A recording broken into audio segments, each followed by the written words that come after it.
a live stream of Shadowverse. So Monday, I accidentally had it set to private, so the stream for Monday was not visible to anyone, even though I did stream. There we go, with that.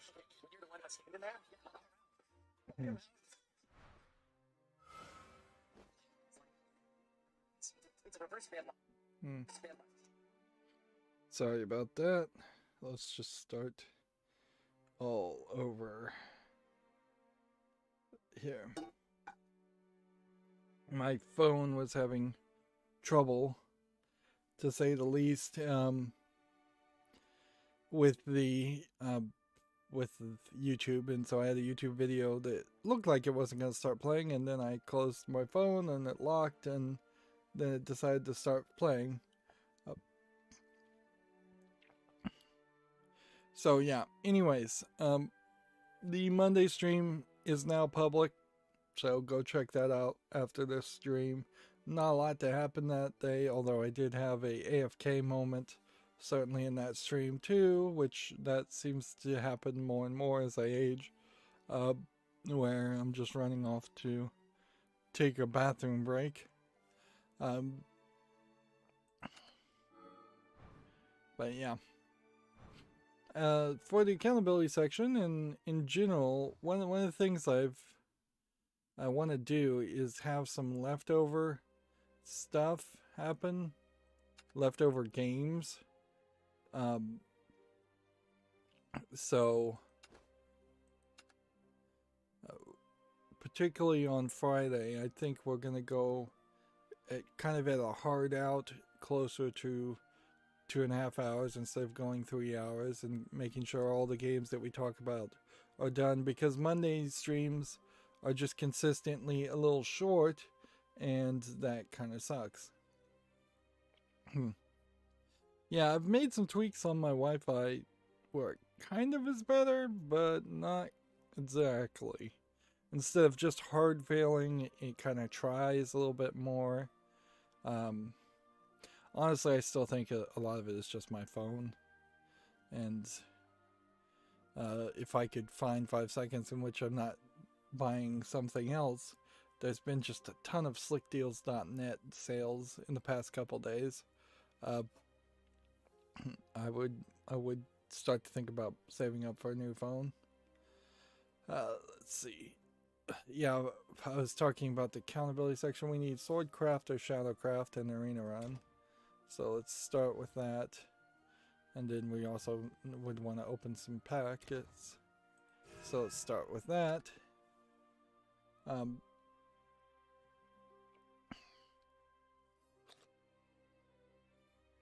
We have, I've been playing Pinball Arcade. I have, I believe, 3 plus 8 would be 11, 12 games theoretically to play, although 4 of those games I haven't actually purchased, so my evaluation on an unpurchased game is limited to whatever the demo mode lets me look at. These look like new cards. I imagine a lot of them are new cards. Let's see, let's go ahead and open this pack from the previous expansion.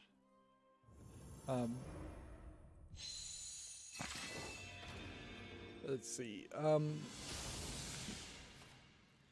And I desperately need to be finished with Pinball Arcade so I can upload the last bit of those videos. And then I can upload a ton of Shadowverse videos. I still need to do a ton of scheduling. Also, so there's tons of work. But yeah, I've just been playing Pinball Arcade over the past couple days, and really getting into pinball, that, and watching a lot of YouTube of pinball too. So I really haven't been just playing it. I've been watching a lot of other people play real world pinball set tables and fantasizing, and I can't really call it anything more than fantasizing about playing real world pinball or owning a real world pinball table. Mm, mm. In theory, ooh, a redundant legendary for 1,000.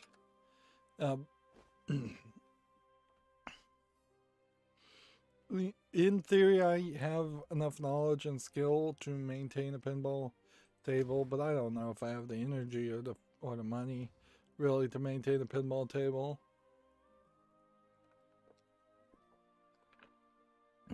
And I kind of hate to own a table, something that should be probably in museums at this point, real museums behind glass, not touched by random people. Like, I don't really know if anybody should be owning them and trying to maintain them to make them playable, or at a certain point, then maybe it is just better for society if the originals don't end up in museums and instead get scanned, 3D printed, or made into holograms, so that they can remake and release them, which there is a few. There is at least one company that is kind of doing that, like just remaking old tables. And I would be very happy to own a remake of an old table instead of the original of an old pinball table, because I would hope that would mean it would be designed a little bit more with modern technology and a little bit easier to find parts for and replace parts for. But there's really no major guarantee that that's the case. The tables I covered were, well, most recently was Starship Troopers, and I just kind of absolutely hated that table. It's one of two Sega tables that we've seen before Stern bought Sega's pinball division, and inherently I don't enjoy Starship Troopers as a movie, so that has no selling point. But even stepping back from Starship Troopers as a movie and the theme of the table, it is a pinball table with a third flipper just to the right of the right flipper for no good reason, and I've seen only one other table do that, and I didn't like it that time either.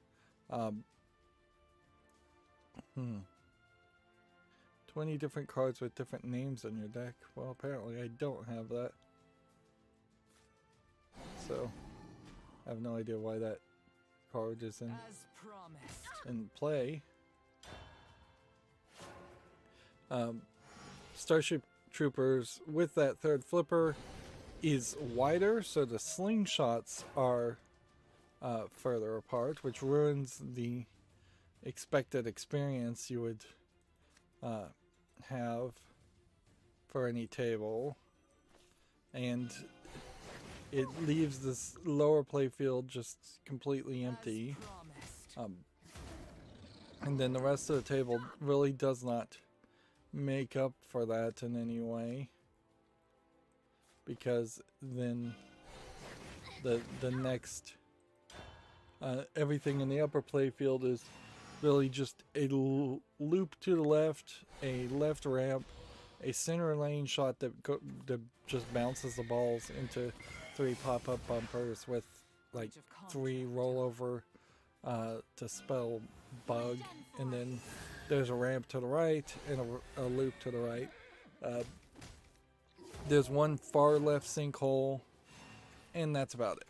And there's some standing targets on the middle of the table on the left and right.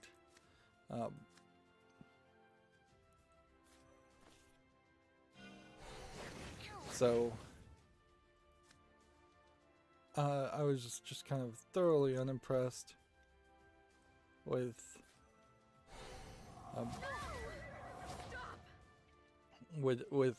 the table design in itself.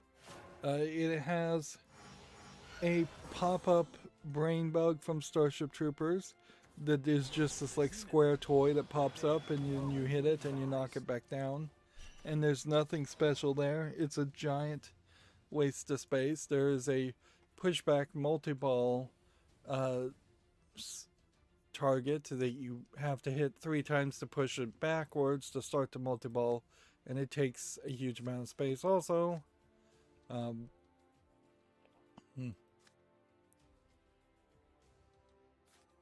this, and then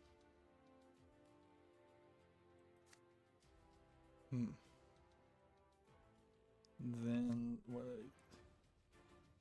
Evolve, I suppose. Are you as excited as I am? Well, are you? Go! Go! If you want me to hurt you, just say the word. Hit this. Check out my fancy footwork. Okay.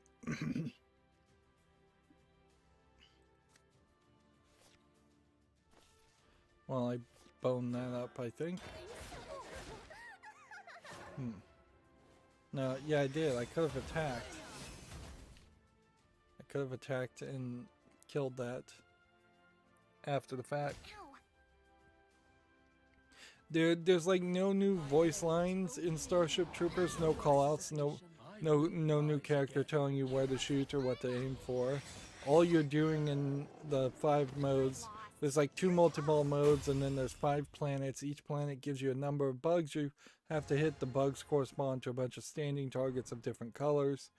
It's so colorful considering how Starship Troopers is mostly black and orange in its color palette. That it really is just like red, green, and blue and yellow for no good reason. And they just use lines of dialogue from the movie, and that's fine. They do skip over the co-ed shower scene, but because Starship Troopers as a movie is a parody, and it glorifies violence, and if you don't get that it's a parody glorifying violence and glorifying a militaristic scheme to keep the control of the civilians by taking away their civilian rights unless they join the military, and then putting them in these endless wars that they start so that they can have like a 90% casualty rate to eliminate overpopulation. There's just kind of some high-minded thoughts there, and they get ignored by or overlooked by a lot of people that like Starship Troopers, I feel. And yeah, there's pop-up bumpers with blood on the table. Me personally, I would much prefer a 16 or 17-year-old to play Elvira's Scared Stiff, which has all kinds of visual puns and dirty sex jokes. I'd much prefer them to play that with Elvira showing her cleavage than Starship Troopers. So that limits your audience. Now, some people I think would argue that pinball was always for adults. I don't think a new generation of pinball exists if it's for adults. And the table I played before that was Medieval Madness, and kind of the same thing. It is oddly not kid appropriate for something that would look like it should be super kid appropriate. There is a Merlin reward sinkhole in Medieval Madness. When you land it, sometimes Merlin goes, "I'm mother bleeping Merlin," and it bleeps it, but I mean it's still there, and still obvious that he's cussing. There's like several stereotypical damsels, and like 80s Valley Girl is probably fine, but then Nebbish Jewish damsel like is probably not a stereotypical characterization that you'd want to play. And then there's like a bad guy that's French, so yeah, they had the voice actor do a bad French accent. Maybe that's fine, maybe it's not. I guess it's probably all fine, really, but it doesn't feel super kid-friendly. It doesn't feel like Shrek, where you could potentially have had a Disney-ified Medieval Madness with some slight tweaks, because the general theme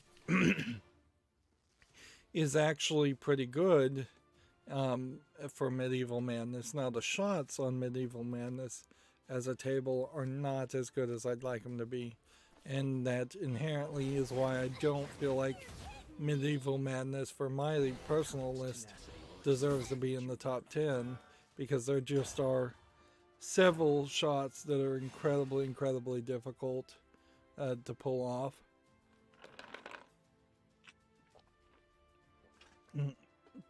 And Medieval Madness is a table that's gotten that remake treatment, but they're just remaking it the same way.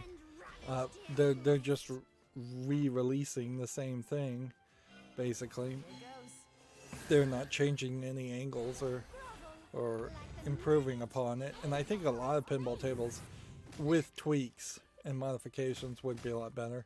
A lot of tables are a lot better if you just get them away from their factory settings. Unfortunately, Pinball Arcade crashes more times than it doesn't when you try to get when you try to have the have Pinball Arcade emulate with different settings than the default settings. Medieval Madness has a toy castle that blows up in the center shots, and that takes up a lot of space for what it offers. I think you could scale that down a little bit. It has two trolls that pop up from under the playfield, and they're nice, but I think you probably would want them closer to the pop-up bumpers. And the final shot in the final wizard mode, which I cheated all the way to get to the wizard mode, involves shooting the ball perfectly in between the two trolls, and you're just never going to pull that off. And the ball control cheat method in Pinball Arcade is so broken that I couldn't even cheat it with that function. There are more. There's room for more in Medieval Madness as a table, because it kind of has that same standard fan layout as a lot of tables, whereas a left ramp and a right ramp and a left loop and a right loop, and then a couple center lane shots. Top right has the pop-up bumpers with the overlay, with the rollover spelling of I don't even remember what you spell in Medieval Madness. There's a sinkhole. There's a sinkhole on the far left and a sinkhole kind of center right. And some standing targets. But with the exception of the pop-up trolls and the castle that takes up a lot of space, there is no other gimmicks to it. And like a lot of tables, when you get into different modes in Medieval Madness, the modes are fairly similar. There is a video mode in Medieval Madness, but you're highly unlikely to ever see it. So there's not so much of a reason for it to even exist. It's definitely one of those tables that if some of the standing targets or shooting the ramp 5 times started other missions or did damage to the castle towards your main goal, if there was just a duplicate way to accomplish your goal, it would be nicer and it would be more easier to accomplish. Whereas a lot of pinball tables, you have to get that one shot and that one shot only. Sometimes some pinball tables, the gameplay will just come to a screeching halt if you can't get that one shot. Which brings me to the game before that, which is No Good Gophers, which is the Caddyshack inspired golf pinball game. And yeah, I don't really have any love in my heart for Candy Shack, so I wasn't that interested in the theme. I feel like the table design for No Good Gophers is pretty awful. It has a center lane jump that jumps the ball up to this upper playfield that kind of has nothing on it. It's just a bunch of plastic to make sure that the air ball at that point, once it had jumped, isn't going to break something. Otherwise, there's just like 2 standing targets and a sinkhole in that area on the upper playfield. Below that upper playfield, there's a tiny sinkhole that you have to hit over and over and over again as your main goal. A center lane ramp that is kind of odd in its angle, and a right ramp that's kind of odd in its angle. So locking down those shots was pretty difficult. Let's just go ahead and play this. Hey, check this out. Where should I drop this light? Hit that.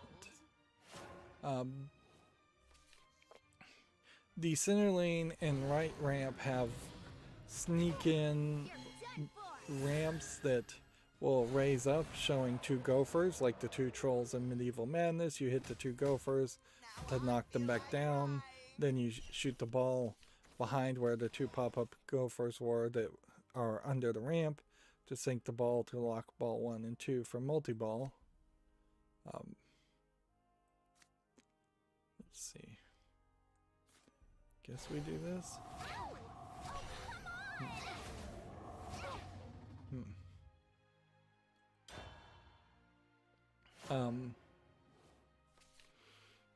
You are, since it's a golf themed game, you're trying to hit the sinkhole in the middle of the field, slightly center left, 9 times plus to do 9 rounds of golf.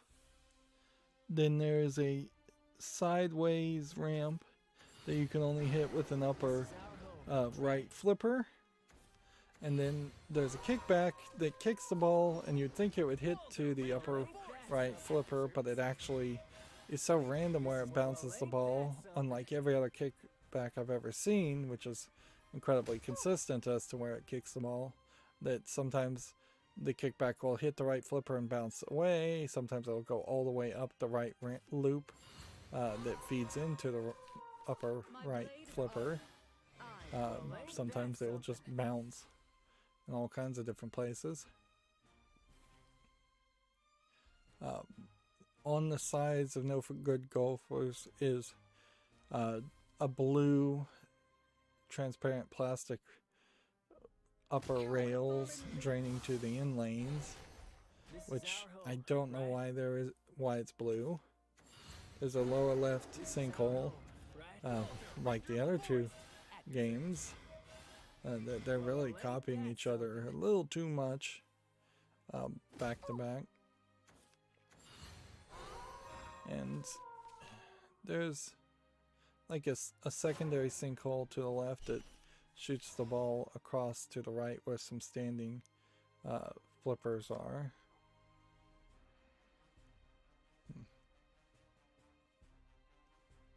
4 damage. And then rush. 3 damage.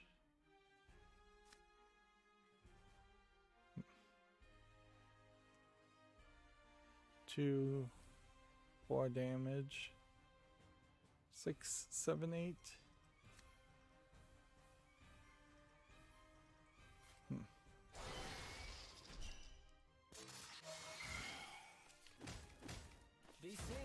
There we go.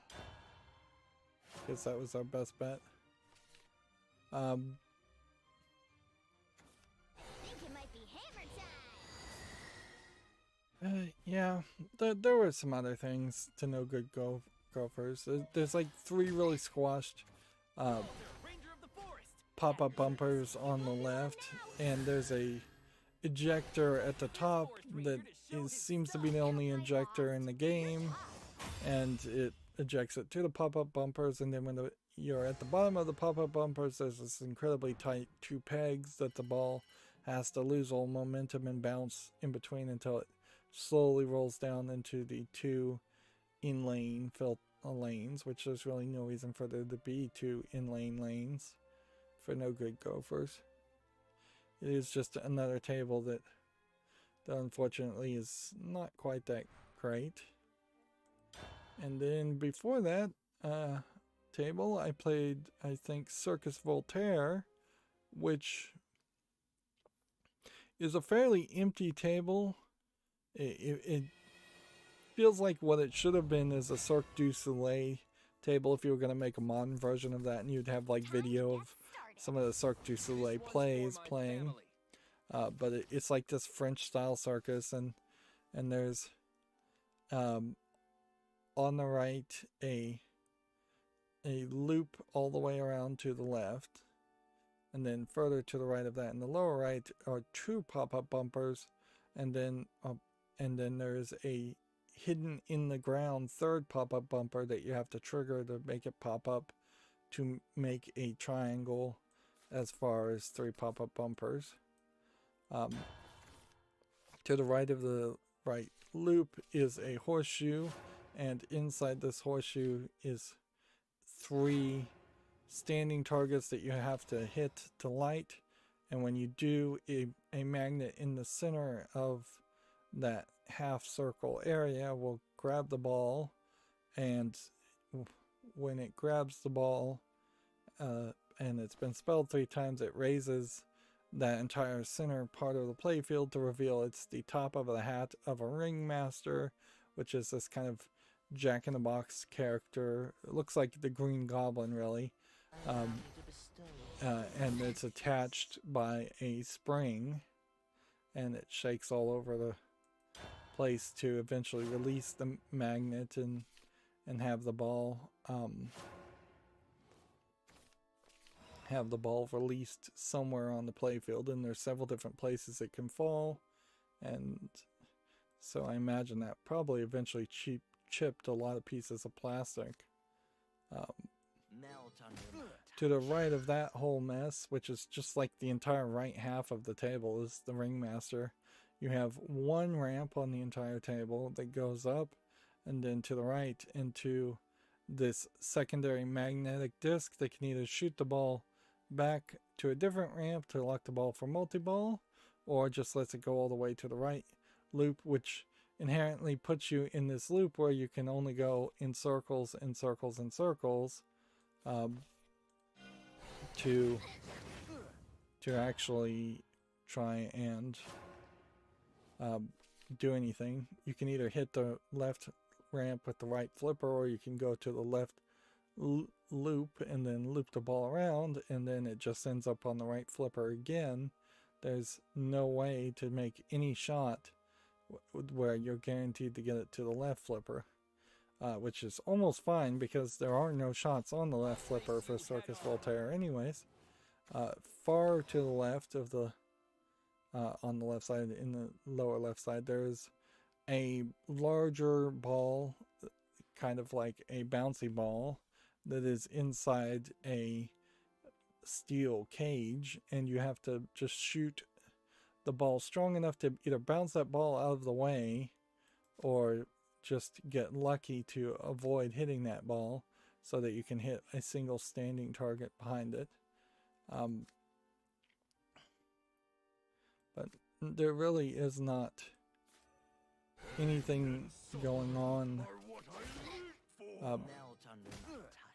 at all with the table, which is ridiculous because there's 9 different missions, and the fact that there's 9 different missions is actually shocking. You activate, I would say, 4 to 6 of them by shooting the left ramp enough to activate a diverter into a sinkhole. The back glass, the backboard of Circus Voltaire, has this like pinball that you shoot up and it hits a bell and then it hits a spinner, and then you just try to do that over and over again, and it really doesn't make any more sense than that. But yeah, you just end up doing that over and over and over again.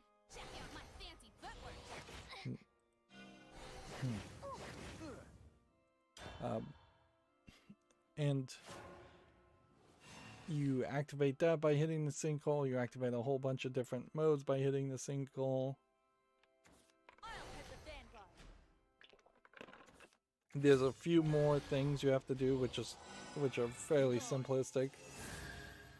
And after that, after you've done all 9 of the modes, you start drawing the circus mode, which is a fairly easy wizard mode for pinball to get to. In fact, if I personally am getting to a wizard mode in pinball, it's too easy because I shouldn't be able to. I shouldn't be that good of a player, particularly playing with a Xbox One controller.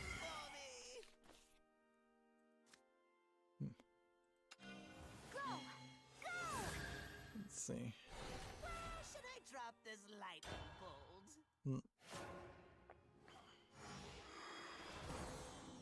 And I don't think there are any more tables I didn't talk about. Like, before Circus Voltaire was one of the good tables, but I can't immediately think of what. It was like the first one on the row is Junkyard, and I definitely talked about that on Monday.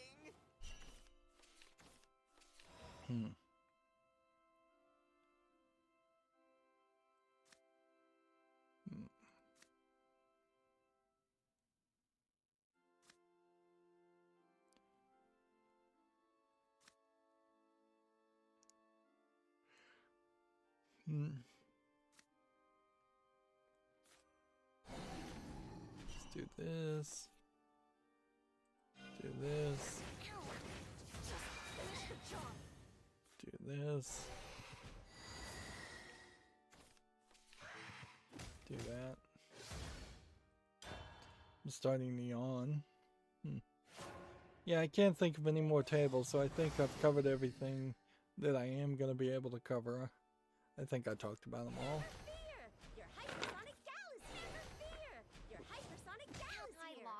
It once again just kind of highlights that I'm only managing to make about 4 hours of content per day.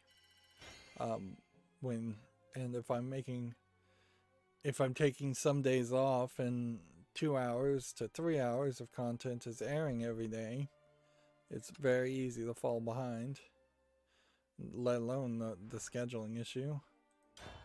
Yeah, we also are losing like crazy. Alright, so let's just talk about the video game news, and then we'll call it a stream because I'm already sleepy. It was a mistake to play 2 games this morning before streaming. I knew that, but I really wanted to play pinball. And inherently, even if I dislike a lot of the pinball tables or the way it's being presented through Pinball Arcade, I'm still super deep into the whim of playing pinball at the moment. I could see myself even taking a few extra hours here and there to get back to pinball and play Pinball Arcade a little bit more instead of just sitting on it and not doing anything for years. That being said, I've also know there's other games that I want to move on to and cover. So, yeah, I probably won't have the time.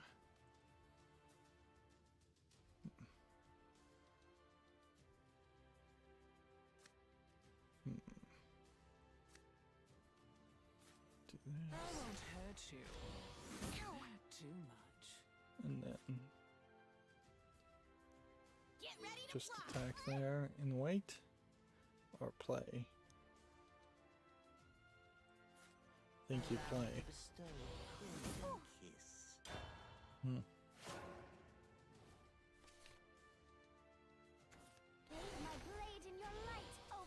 So here we have a Gamma Sutra article. Call of Duty Warzone has topped 100 million players in just over a year, which that's not directly connected to them claiming to own the phrase Warzone, but I think it probably will play a part.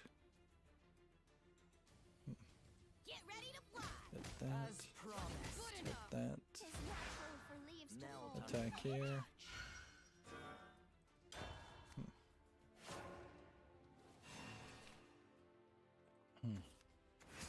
The biggest news of today is the Overwatch game director Jeff Kaplan is leaving Blizzard after 19 years.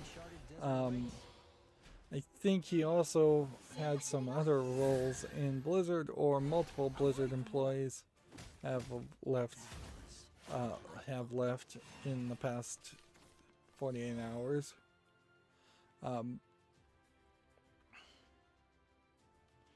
It's not super surprising though to see that people are abandoning ship as far as Blizzard. Although arguably, like, Jeff Kaplan after 19 years at Blizzard means that he was there both during the good times and the later bad times, so I don't know if a 19-year-old old dog programmer or director has any new tricks to move to a new company, or does he just move to a new company and try to make Overwatch again, which arguably Overwatch in itself did not succeed as well as I think it should have. Are you as excited as I am? Well, Let's are see. you? Do I want to kill? Go! Go! If you want me to hurt you, just say the word. Are you as excited as I am? Well, are Oops, you? my hand slipped. That gotta do it. I'm so excited.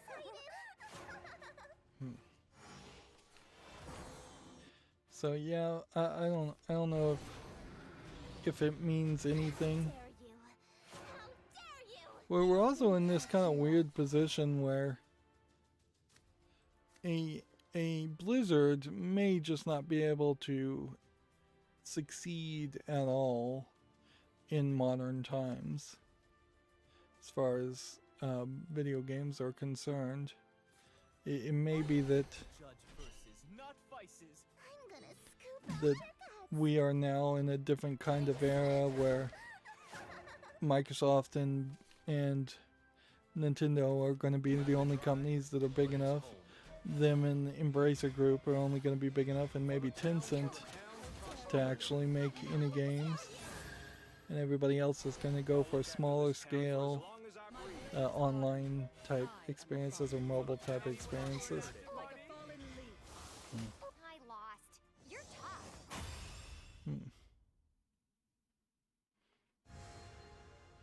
And see, if that's the biggest news, and I don't even really care about it, that kind of goes to show how little news there is. Now, what I do find upsetting is that I just lost 5 games here.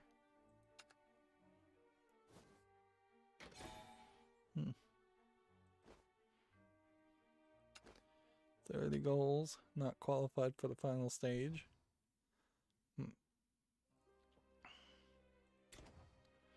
Alright.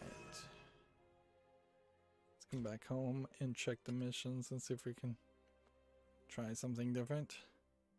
Swordcraft and Shadowcraft.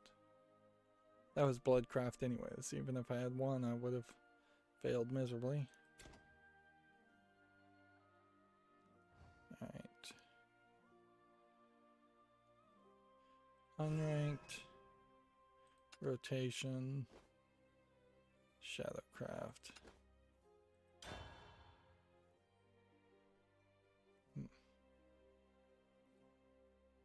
Well, instead of editing that deck, let's see if we can instead go and find the tournament winner of Shadowcraft.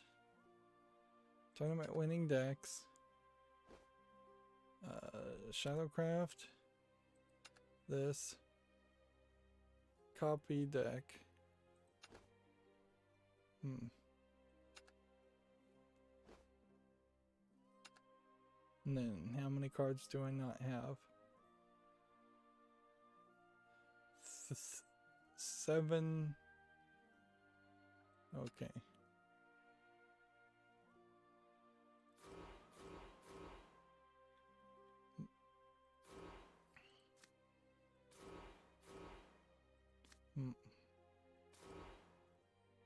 So that gets me 7 cards.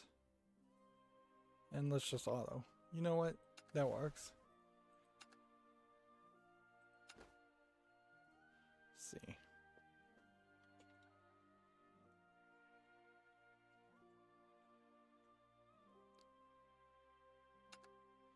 We'll type in just tourney, but honestly that's a terrible name, and I do need to change it later on and adapt a better better system here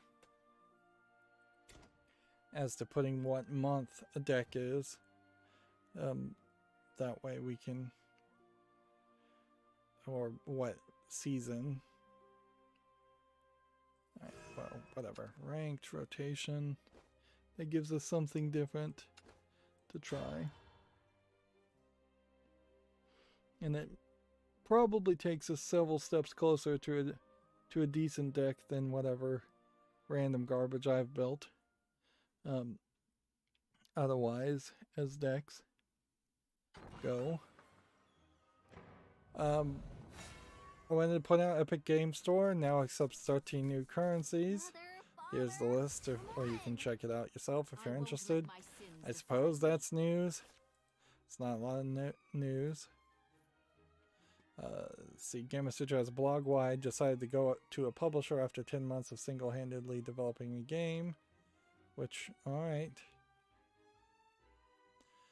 I can see a real reason to go to a publisher, but also looking at this game, it looks like a total Minecraft player versus player clone garbage game. So I kind of would like to see the publisher say, we have no need for this kind of game. There's far too much competition and it's not high quality enough. And I would have liked to have seen that the developer had that same idea and wouldn't have developed the game in the first place. But that is certainly asking a lot, as it were. And seems like that is not the way business is done by a lot of people, and they do make these kind of low effort games. Speaking of low effort games, we have a game on Steam here called Control Override, which is tagged as a puzzle platformer. I don't really see anything here interesting enough to make me want to play it. Seems like you suck the direction code into your block to decide which direction you're going to go. $2.69, English only.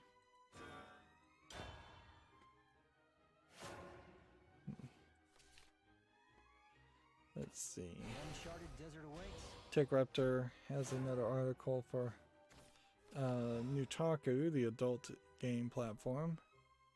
Let's see. There's a game called The Long Lost Lust, which looks to be an RPG game with cartoon girls in scantily clad clothing. I think we can give this screenshot a general depiction of what's going on here, as far as you've got like squirrel girls and then several different fantasy characters.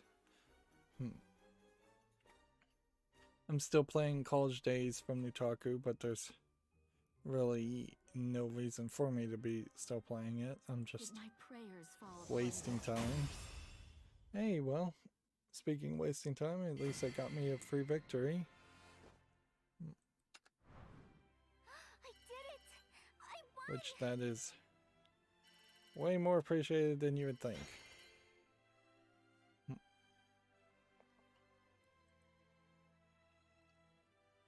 I have really no reason to talk about Nutaku games. Really, it's they're just so bad, and so single-minded as far as trying to have in-app purchases and charge people big amounts of money for very little amounts of content.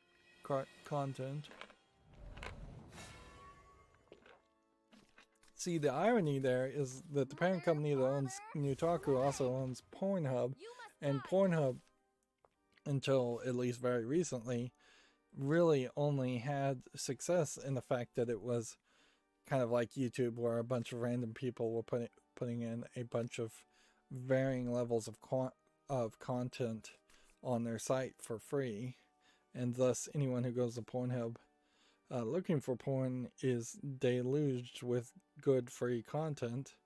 But you kind of don't have that with Nutaku, because the games usually require you to grind a ton before you can see any nudity, and the amount of nudity is ridiculously small. The writing and the dialogue is no better than any other porn, and so that it's not good quality. Compare that to, say, Honey Pop, where you have to play a lot of game to the point where you actually like the game, but you still get a decent amount of scenes, or a visual novel where you get a lot of dialogue, but a good visual novel is also written well enough that that's what you're looking for and that's what you want.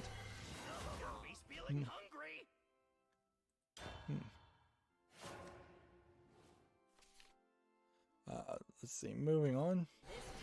Earthbreaker's release date has been delayed indefinitely, which I don't even know what Earthbreakers is. Guess we could go look at it on Steam. Let's see. It's supposed to be a real-time strategy game with first-person shooting perspective. Interesting. Online PvP to be announced. In a lot of ways, what they're doing there is they're getting a second push of news news cycle around changing their release date. TechRaptor has an article here. Super Seducer did make that NFT non-fungible token with a limited edition Switch ROM, although wouldn't you then have to have a ROM emulator to actually play it?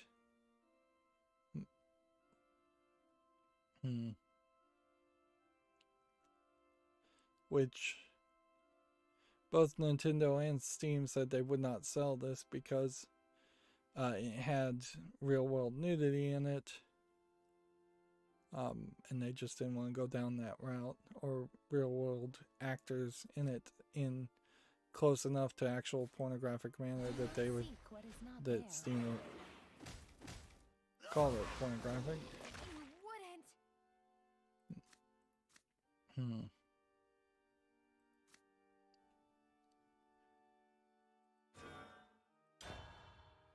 So, yeah.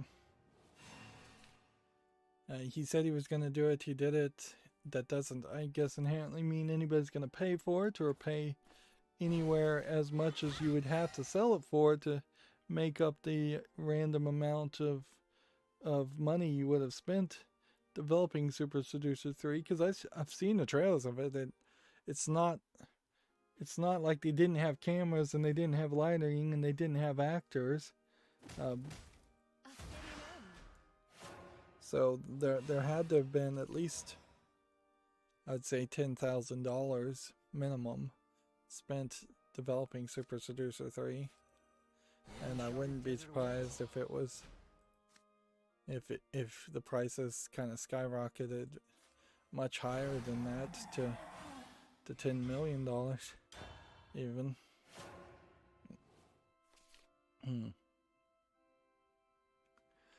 Let's see. Here we have a game on Steam called Crash Auto Drive, which looks to be like a visual novel slash mystery game. Let's see. $7.99 English only. I'll put it on the follow list. Being a visual novel slash adventure, it's going to take some time to see if people actually review it and like it. I have to kind of applaud this art style. Well, it's trying to be its own thing. It's trying to be Western. It doesn't look terrible. Yeah. I think there's definitely some quality there, where often we see just total garbage as far as visual novel animation or animation in general for video games. Next we have a game on Steam called Neon Gravel, which looks like a frustration platformer, so I'm immediately uninterested. $1.99, several languages. There is certainly an argument that my level of curation when looking at games that I want to cover is kind of subjective and biased, and there may have been an article here and there that I wouldn't be surprised if even 1% of all the articles that happen between every Monday, Wednesday, and Friday stream, wouldn't be surprised if 1% of those links I just glaze my eyes over and don't even click on because I'm not interested. I try to show every single game that comes out on Steam, but even in showing them, you know that I reject almost all of those games, and they don't even make it to the follow list, let alone any further. I'm coming for detestable. Should have been quicker. I don't know if that was the right move. Detestable.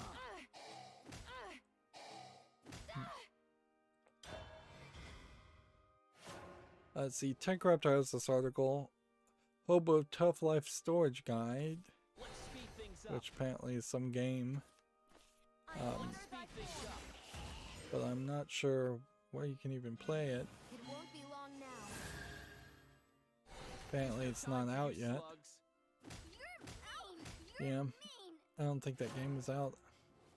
I seriously doubt I would want to play a game where I am simulating living the life of a homeless person, which is not what hobo used to mean, but I guess that's what it means now. $2 enemy followers. I just want to fill the emptiness. Alright, well, hit that. You wouldn't.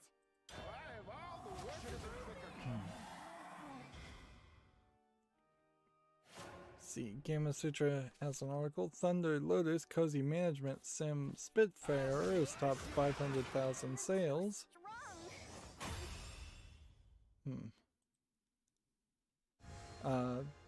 Gamma Sutra has Apogee Software has rebooted as Apogee Entertainment, vows to boost the odds for indies, which is funny because I don't feel like Apogee Software has published or made a game in a very long time, so I don't know if they want to be a publisher now. They worked on Duke Nukem Prey, Max Payne. Their most recently published game was that game Ion Fury, which I don't think that that game sold particularly well. Originally it was I think, called Iron Maiden, and the band Iron Maiden told them not to use that name or they'd sue them.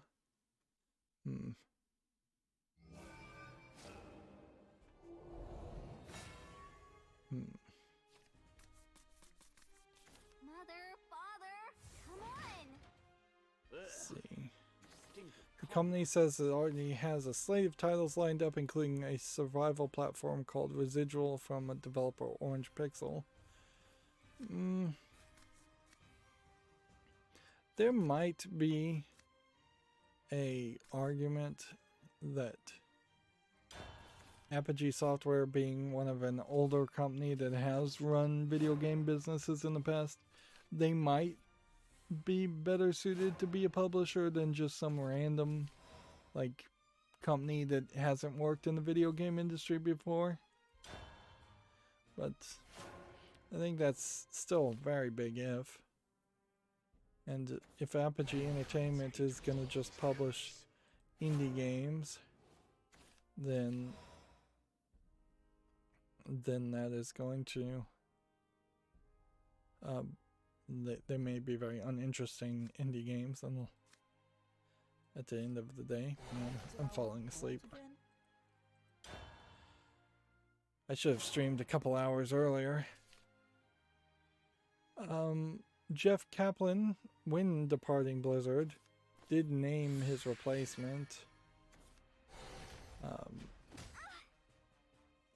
But I don't think it really matters to mention it. That would be news. Yeah, when you look at Blizzard, it's like new leadership for Overwatch. Aaron Keller, a Blizzard veteran and founding member of the Overwatch team, will be stepping up as director. There. Just so we actually do report it. But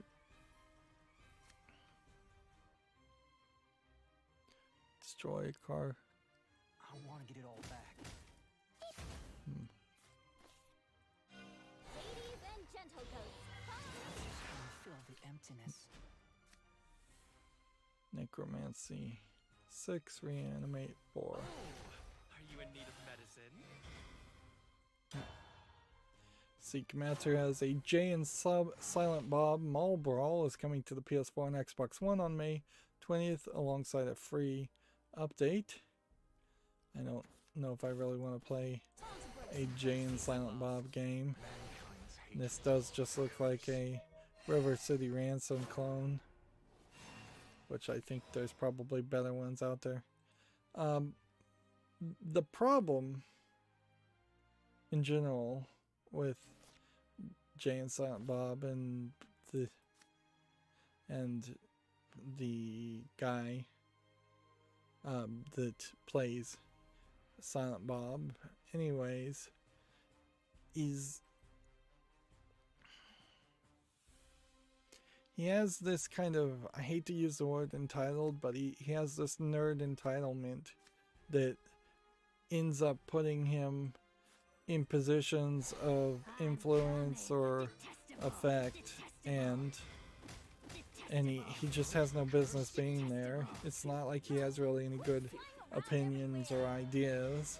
Even in his own movies he makes, he doesn't have any really good ideas or concepts. The most recent ones, at least. So when I see a game like Jay and Silent Bob's Mall Brawl, I think I feel the same way about that as I did with the Angry Video Game Nerd game or PewDiePie video game. It's just like this really isn't content that deserves to exist. It hasn't really been put through its paces. It's just been given a fast pass, as it were, because a celebrity was involved. The uncharted desert awaits. Right.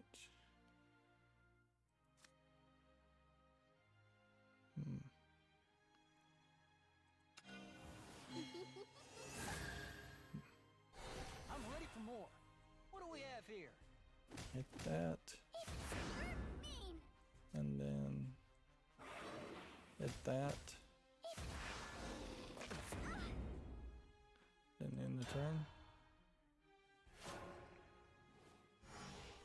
turn. Focus Home Interactive has acquired Stream on Studio, and they apparently are currently in active discussions with a number of other studios.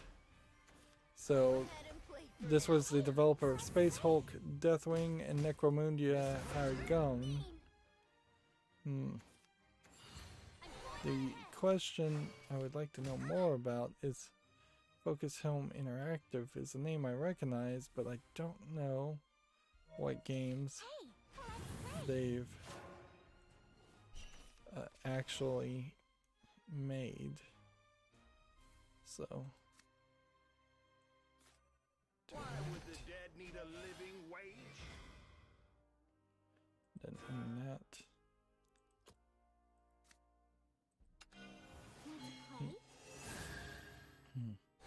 I've struck it rich. Oh, I have all the wonders.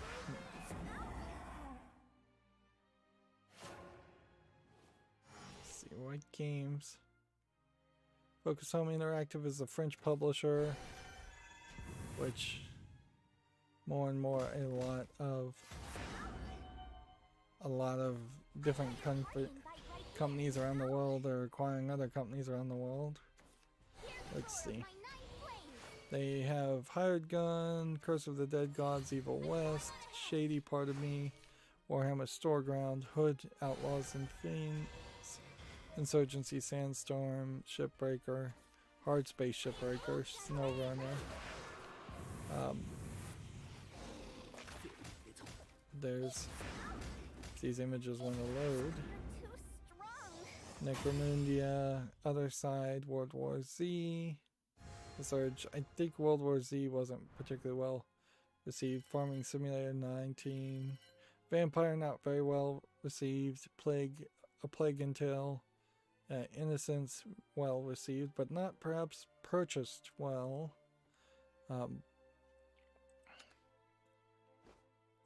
I am getting wrecked here with this deck. Let's see. Call of Cthulhu, I don't think sold particularly well. The Council, well received, but I don't think sold very well because it was released in episodes. The Surge. Well, there are some good games here, and then there's some medium games for the looks of it. I haven't even heard of this one, Shinies. Seasons of the Fall, I haven't heard that one either. Technomancer. Yeah, well, that's not a terrible collection of games. So Focus Home Interactive acquiring another company might work. Let's see. Gamatsu has a game here called Famicom Detective Club, The Missing Heir, and Famicom Detective Club, The Girl Who Stands Behind. Overview, trailers, and commercials. These look like these are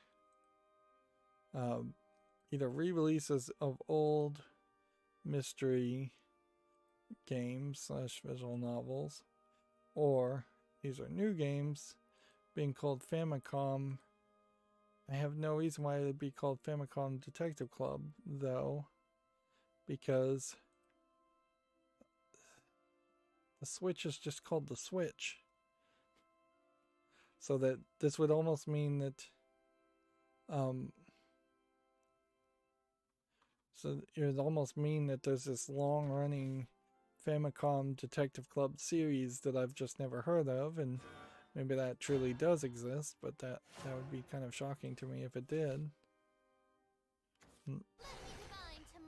Manso also has Guilty Gear Strive, Alternate Colors, trailer and details, which I don't feel like it's worth even clicking on, but yeah, seems like it's basically nothing other than some palette swaps. Let's see. Jason Schreier has confirmed the Knights of the Old Republic remake is being done by Aspire Media. Now, isn't Jason Schreier the Bloomberg reporter? It's also been confirmed by Eurogamer, who have separately heard of Aspire's involvement. So, at least there is maybe a... maybe I'm thinking of someone else.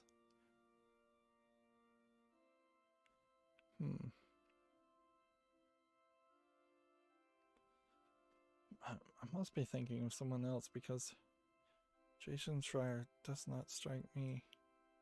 Like, why would you quote the news reporter?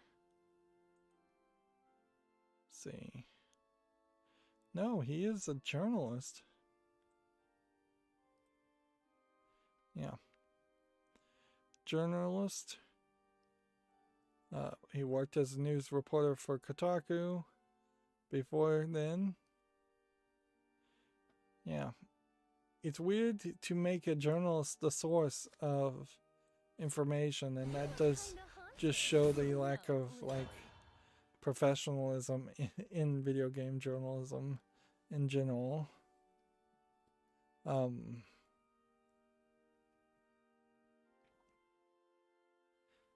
see. He also wrote a book called Blood, Sweat, and Pixels, and a book called Press Reset, Ruin, and Recovery.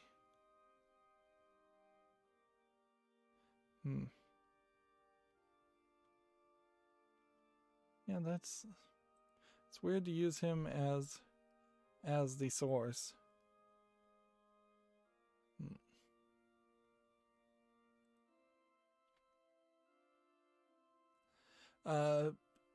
YouTube is looking for a gaming program manager.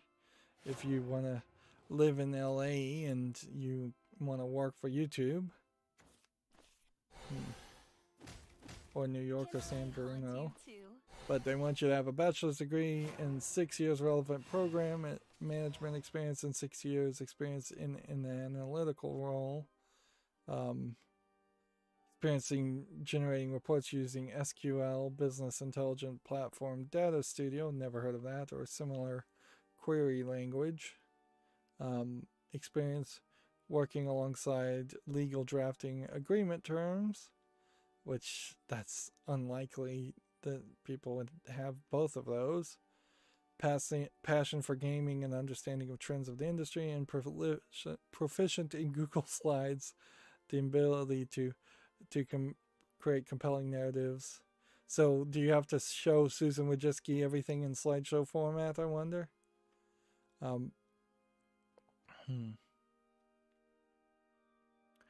So here's the problem, though, with any of this is, sure, you might get someone good to work at Google and try and improve Google and YouTube to be a little bit better for video game streamers in general. But they're only gonna hire people that are a cultural fit, which means flaming SJW in New York or flaming SJW in Los Angeles.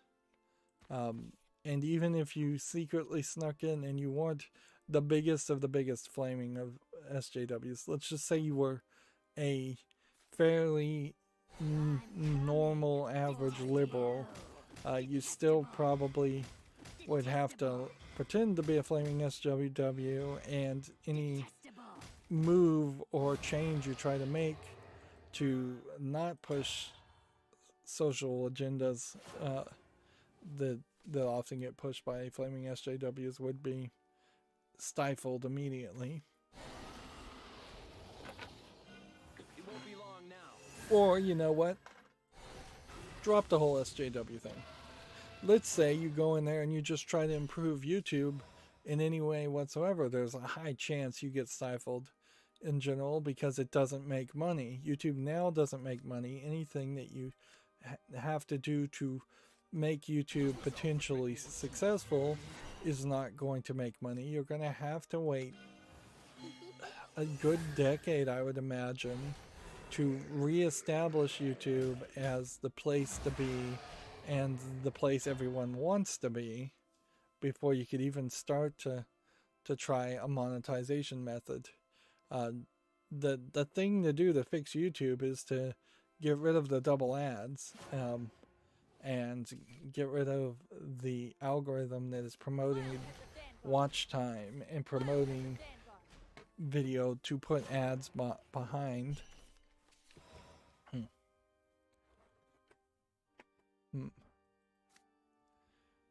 And frankly, we just need like a governmental PBS equivalent that is a YouTube where, like, I would be alright. After some trepidation, I'd be alright with putting my videos on a government equivalent of PBS that's a YouTube type service. Like, I would wait a little bit, but I think that's where things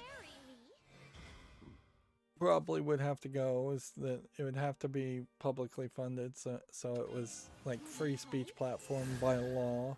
And if it turns out that the NSA is scanning every single video on this digital PBS YouTube competitor, it probably doesn't matter anyways, because if the NSA was going to do that, they probably are already doing that with every single YouTube video. Plus, I feel like if a PBS YouTube competitor did kind of exist, the footage probably could never be deleted. It would have to probably be maintained by the Library of Congress forever. Whereas at any point YouTube itself could be shut down and all the content could go away.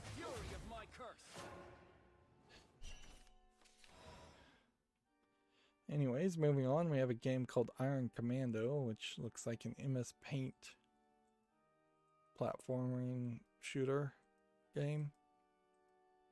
Looks like garbage, whatever it is, English and Chinese. Does this outfit make me look too old? Okay.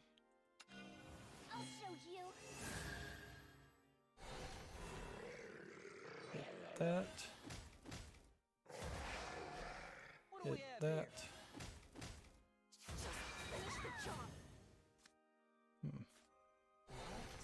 Play that.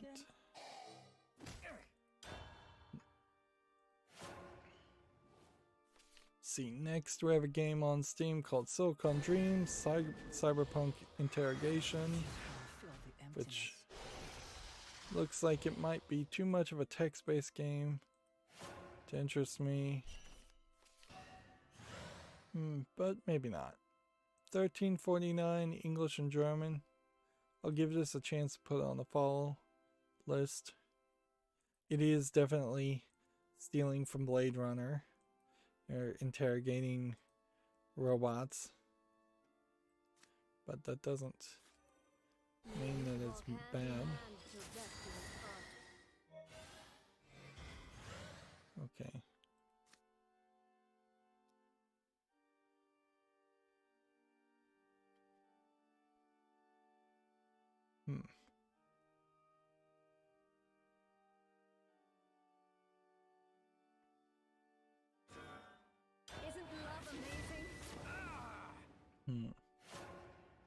Might win here.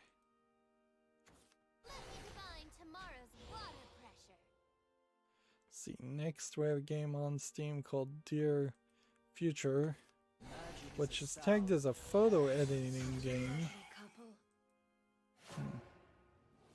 It's free, but it's supposed to be online, I think. Single player, third party EULA. See. It says it's UC Santa Cruz and Playable Media capstone project.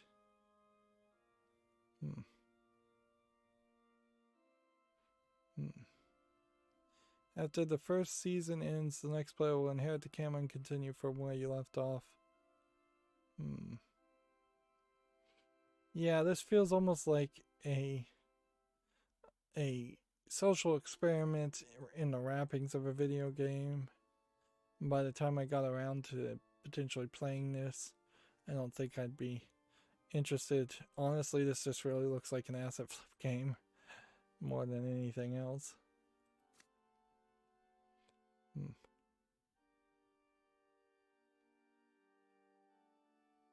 Deal 3 damage to all people.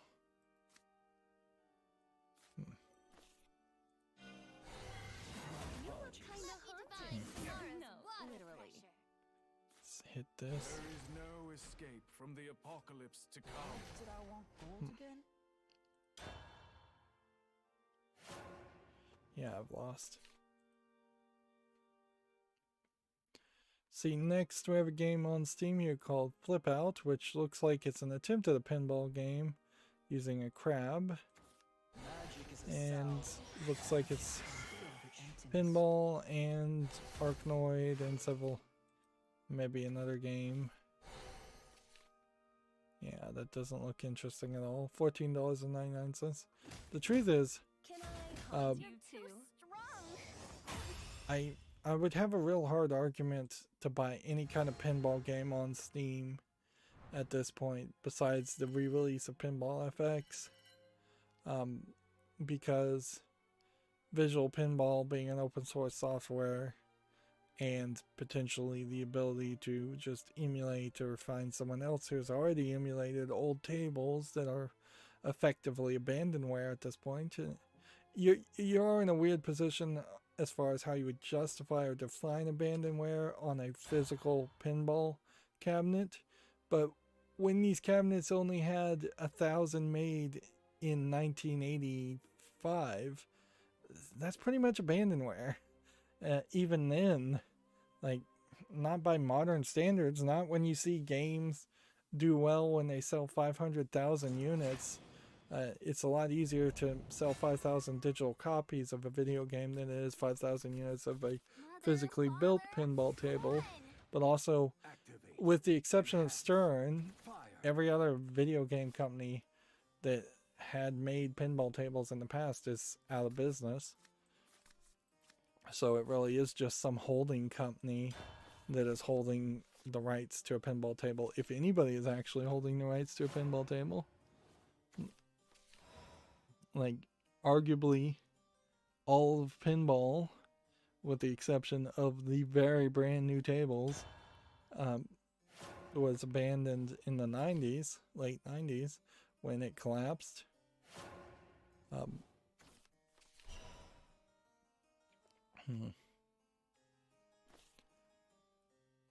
And it would be, if you took it a few hundred years back, it'd be really funny if somebody tried to claim that they owned, like, the copyright to the concept of a pool table, or the numbers on a pool ball, or a pool stick, or anything like that.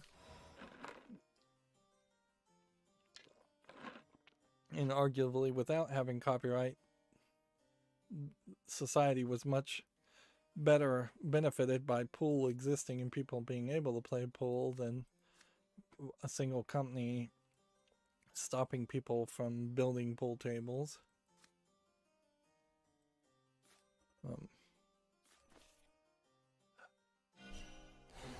That's probably about the closest comparison you can make. It is a weird scenario, certainly.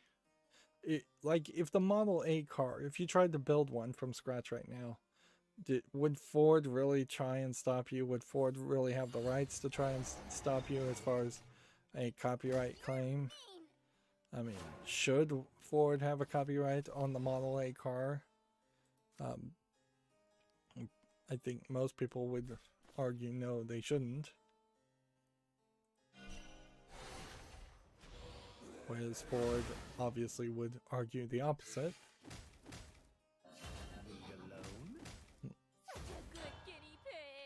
Anyways, back to video games.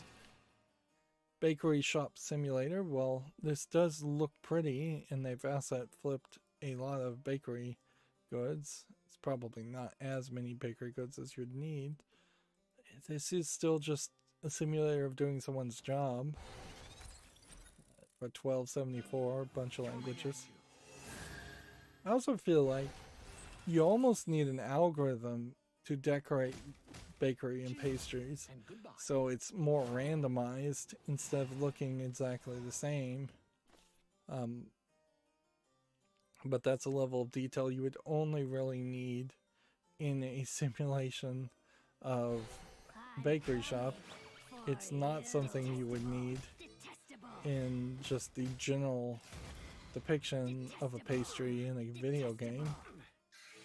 So there's no real reason why anybody would engineer an algorithm like that until we had a whole lot more video RAM to load textures into or procedurally generate things in. Well, this next game is not YouTube family friendly. There's a lot of anime girls showing a lot of skin and scantily clad clothes showing their underwear or outfits that are very close to underwear. I can tell you that the name of the game is Sphera, S-P-H-E-R-I-A apostrophe S. Sphera's familiar. There's a big boobed anime girl here called Sphera. And it looks like it is mostly an RPG game, but it is definitely promising a lot as far as adult content. And seeing this released on Steam once again resets the clock as far as what Steam, thinking Steam might take less of an open free speech stance on content like this. One of the characters' name is Zelda. Oh, that is a story worth mentioning. And there's a YouTuber who's a copyright lawyer, and he covered it, but somebody on PayPal, Etsy, or DeviantArt, I think it was Etsy, was either making a marital aid / dildo that was inspired by Super Mario Bros. Bowser, in the sense that it had a spike collar and it was very long, thick, and veiny, and looked like it would be at the level of size and aggression that you would expect from Bowser. Although that's about it. And apparently Nintendo tried to claim copyright on that, and the YouTube lawyer explained very nicely how more than likely Nintendo does not and cannot have a copyright on Bowser as a character. They might be able to have a copyright on a specific image, but there's never been an image officially made by Nintendo of Bowser's genitalia, and this was a detached depiction of genitalia, so too bad. They might have a trademark, but they would only have a trademark in the categories of like software and video games, not in marital aids or adult toys as a trademark. There's no market confusion there. In fact, there's nobody in their right mind that would actually be confused that a marital aid designed to look like Bowser would be anything other than parody, and not made by Nintendo themselves. So, yeah. That being said, PayPal still took it down because money talks, and the law is really just a suggestion for poor people.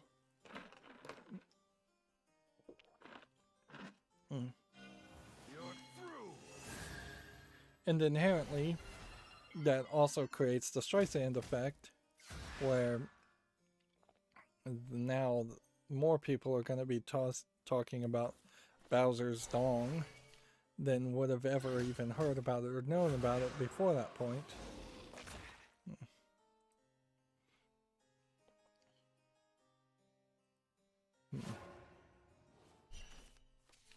And yeah, it's kind of Nintendo in a nutshell. We've seen that with the Bowsette concept too, where they voiced publicly their displeasure in the idea of a Bowsette character, and then that only increased the number of fan creations of Bowsette.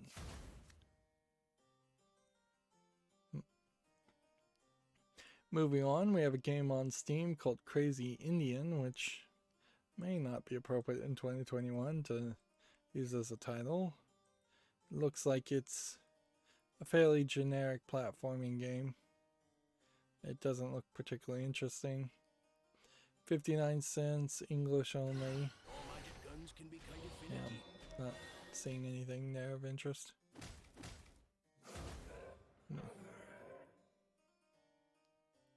Let's see.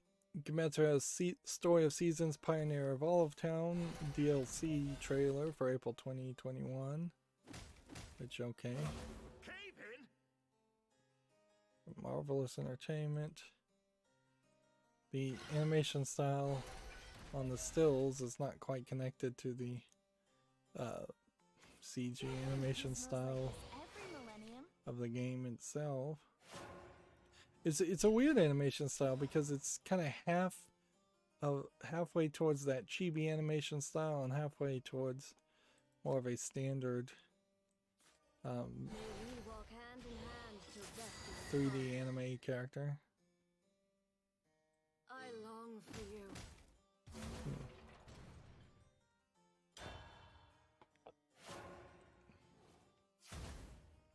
Moving on, Yu-Gi-Oh! Rush Duels Psycho Battle Royale has first details and screenshots.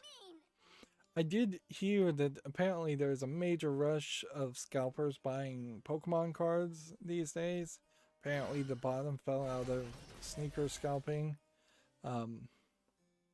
So now might be the great time to bring out some more Yu-Gi-Oh! And other collectible card games to ride a potential wave of new fans of There is no escape from the apocalypse to come. collectible card games.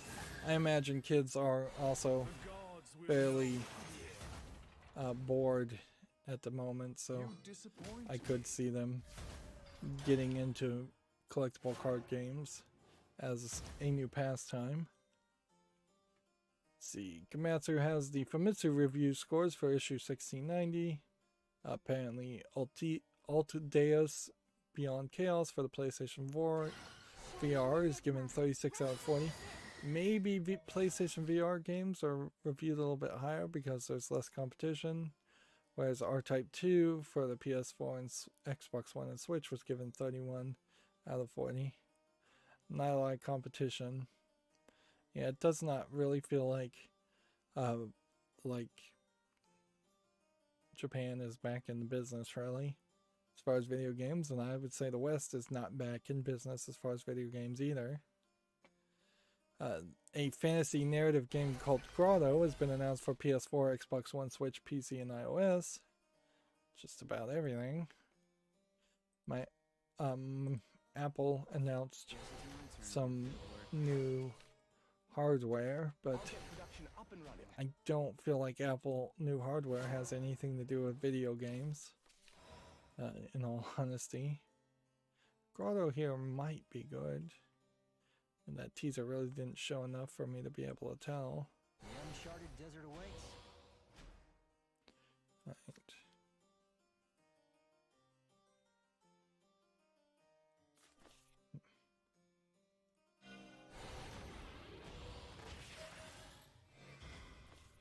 Okay.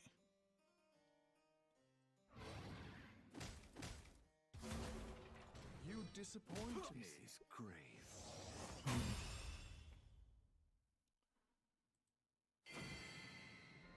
Well, I gotta win. I did it! I won! So I may be done with that. So now we're kind of just needing ranked victories And if we just need ranked victories, we can potentially just play Fairy, which is an easier deck for me to play.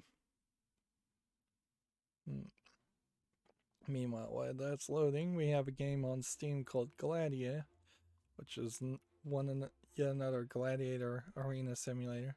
Although this one looks visually polished a little bit better, I still don't feel like there's a video game there as a concept. 1124, English, German, Turkish. Doesn't require VR, single player only. Yeah. Yeah, but if I'm not going to play a sword and shield game, because I don't think there's enough of an interesting gameplay mechanic, I'm definitely not going to play a arena sword and shield game.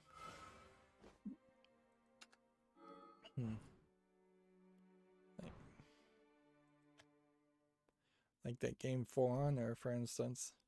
They put a lot of polish into that, and they tried really hard to make that something that worked, and it still really didn't. Ranked, a victory in arena, 2 victories in arena. Well, I've got another arena run because this thing resets at the weirdest time. Let's just try the Haven tournament again. On Steam, we've got a game that's all in Asian text. It looks like it's just an RPG game. Although I don't know if it really is made with RPG Maker.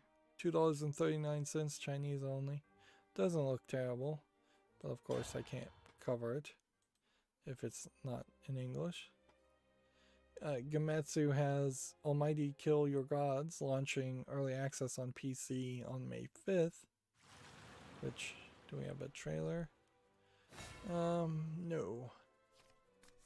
But we do have a Steam account, so we'll just jump over here and look at it over here.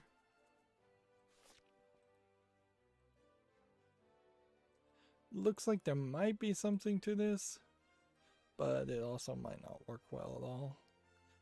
Online co-op with a third-party agreement and a third-party account. Seems like that is asking quite a lot. And it kind of feels like it is a Monster Hunter / Code Vein type game where you're just running around open fields fighting giant creatures, and that is what Code Vein was, and people really didn't care. There was also God Eater, is another game series that would be in about that same concept. Let's see, Gamatsu has Necromundia Hired Gun Enter the Hive trailer. This is the Warhammer game where they're all dressed like they are wasps in yellow outfits.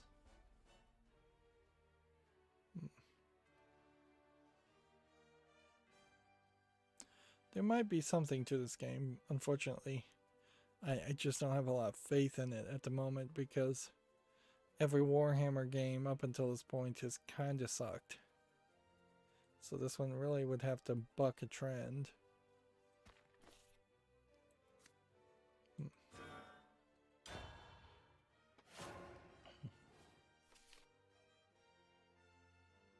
Here we have a game on Steam called the ER Patient Typhoon.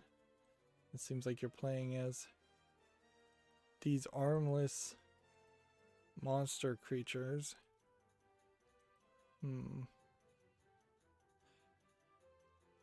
Wake up with missing body parts. $10.99, English only. That's a little expensive. But I'm going to put it on the fall list just to see if the idea of missing body parts and body horror could actually be implemented and created in a game like this. Arguably, this is kind of like that game Corpse Party, but zoomed in more. And that concept probably would actually help if the Corpse Party series was remade and done better. But also there's an argument that only the first Corpse Party game is even worth playing, and I'm not sure I even believe that. Next, we have a game on Steam called Infinity Zigzag, which we haven't seen a game like this in a long time, where you just are clicking to stay within the boxes, turning left and right automatically by click. 59 cents. Yep, that really is a blast from the past.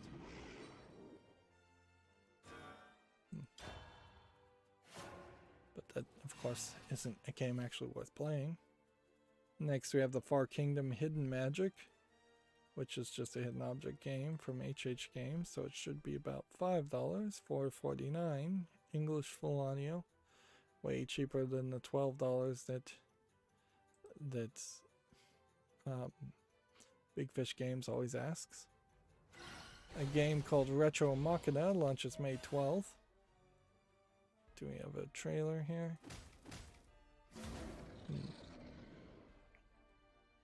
Looks like it's a platforming kind of Bastion style game, isometric.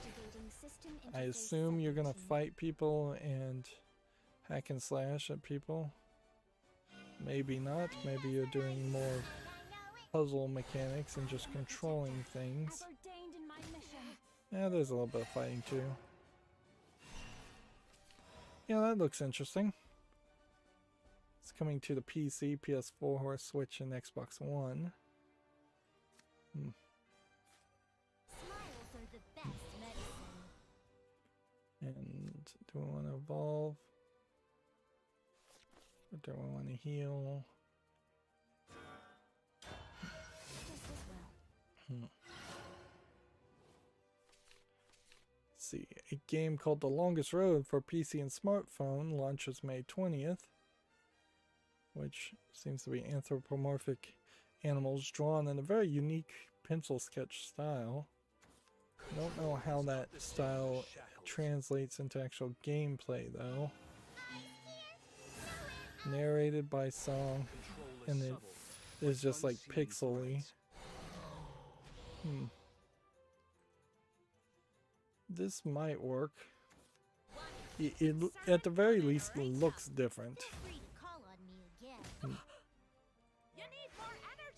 So since this already has a Steam listing, I'll put it on the fall list. Different is always appreciated. Okay.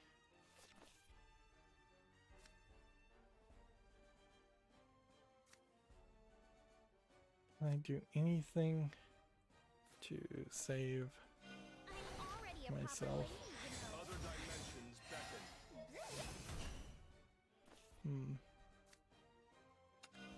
My blade is your salvation. All the magic Probably shouldn't have evolved that, but whatever. end like this.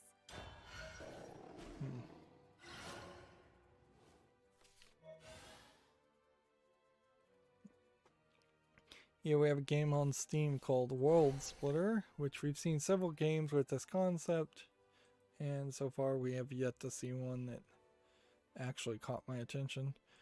Frankly, I think there are 2 or 3 of them. They're still in development. 1999, bunch of languages. I'll give it a follow. I have no idea when I would do a fall list cleanup. I'm thinking maybe December for 2021. Arguably further than that, a whole year and a half, because the list won't really be that big. Next, we have a game on Steam called Super Met Boy, which looks like it's a platforming game, kind of player versus player focused. It looks like it's pretty generic, $7.99, and it has the inherent problem of trying to create name confusion for Super Meat Boy, and I can't really just ignore that. There is not a soul without sin. Rings of light, show your might. Punish the wicked. Spare the innocent. There we go. And hit that. You're in good hands. And in the turn.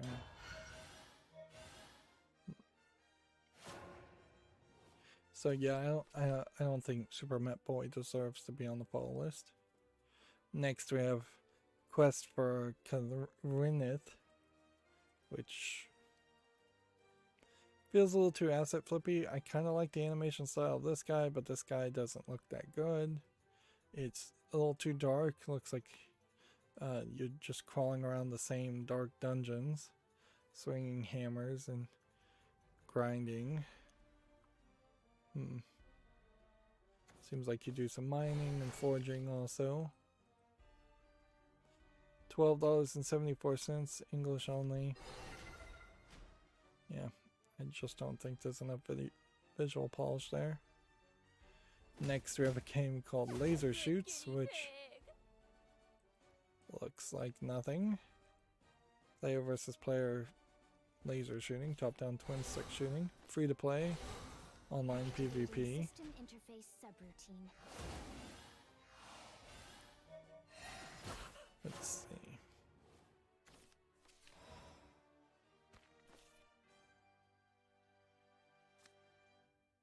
If we destroy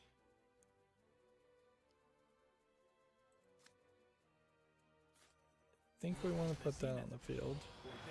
I will And rise. then I think we want to do this. And then attack there. And attack there. Next we have a game called Nightmare Zone, which looks like it is just an asset flip horror game for $5.39. English full audio. See. Gametsu has Test Drive Unlimited. Solar Crown has been confirmed for the PS5, Xbox Series, PS4, Xbox One, Switch, and PC. What? And then Samurai Gun 2 launches in early access for PC this summer. Which, what is Samurai Gun 2? Well, that looks like an NES game. I just don't think I could ever get into that art style. That looks very, very weird. Right. We can play this. We can play this. And in return.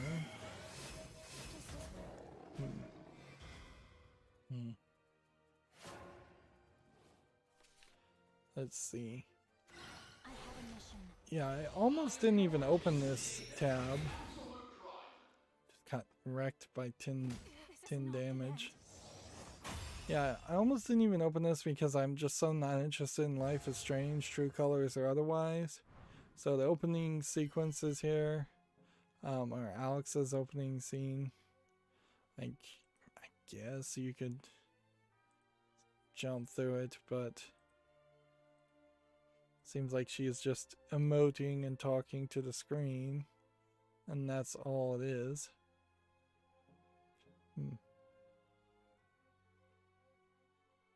Yeah. And it's like, the subtitle here is, protagonist Alice Chin speaks to her social worker about her time in foster care and her new life ahead of her. Which, yeah, it just feels like yet another story that's being told by people who didn't have that experience and aren't smart enough to research that experience or write that experience. I think we didn't talk about this yet. There's a report that Sony could be about to announce a PlayStation Plus Video Pass. Let's see. What does that mean, though?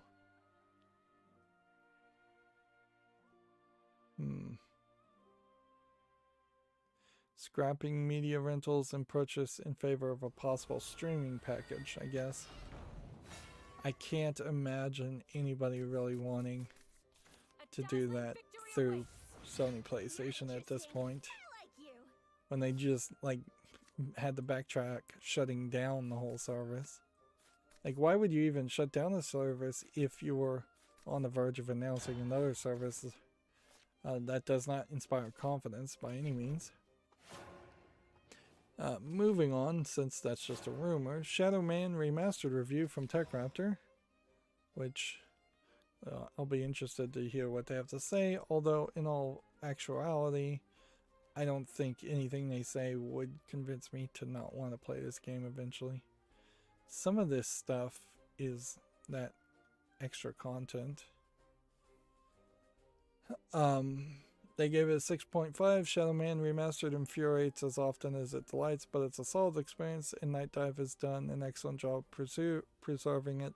I feel like a lot of the criticism is the actual game itself, which in all fairness, I totally could see that. I could see myself playing Shadow Man and not being super happy with it. The pros are rewarding exploration, good visuals, and organic platforming focus.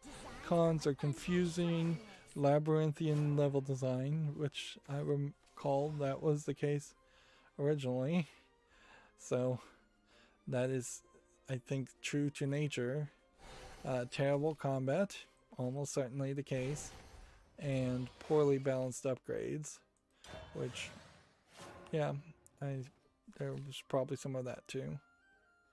So, it would really suck to purchase Shadow Man and then rage quit it, but also I know what I'm getting into. It is almost on the same level if I was to play Super Mario 64. If that came to PC, I wouldn't be surprised if I kind of rage quit it before I tried to get all 120 stars. Because there are some frustrating elements to old Nintendo 64 games and old games of that era in general. Next we have a game on Steam here called Power Washer Hero.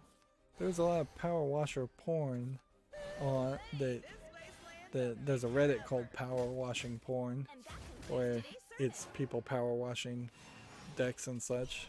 So I could see the idea of making a virtual version of that, but honestly, why even spend $2.99 to virtually power wash something when you could probably just walk up and down a average city housing block and just say, hey, do you want me to power wash anything for free? If you're that into power washing, you could pretty much power wash people's fences and stuff perfectly for tips or just for fun. Or you could keep it within your own house and power wash something probably once a month, and you would get your fill of it.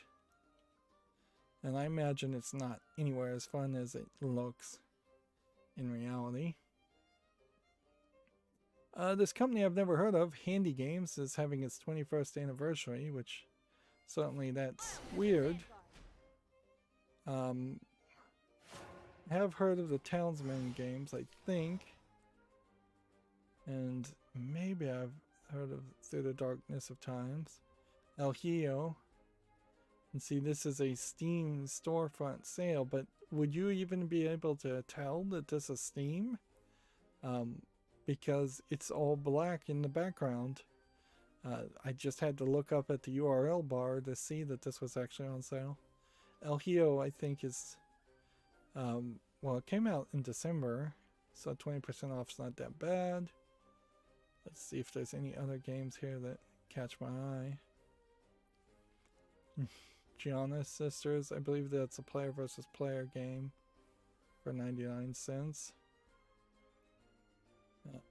Rad Rogers Radical Edition. Yeah. For $3.99, that's a pretty good deal, and it's on my wish list. Safecracker is a re-release. It's mixed, but for 99 cents, that's a decent product. Neighbors from Hell at $11.99 may still be too expensive. Overclocked at $2.99.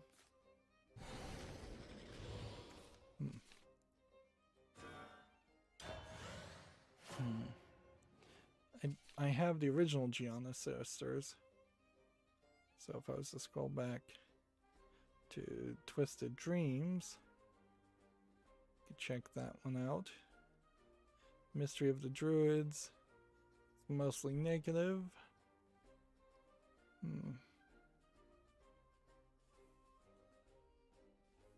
Inling Extinct Forever coming out in 2021. That's a word you don't hear very often. And then a game called One Hand Clapping. I've been keeping this in reserve. So yeah, Safecracker is mixed, but at 99 cents. It's much more doable at that price. But I'm fairly certain I put this on the follow list and dismissed it.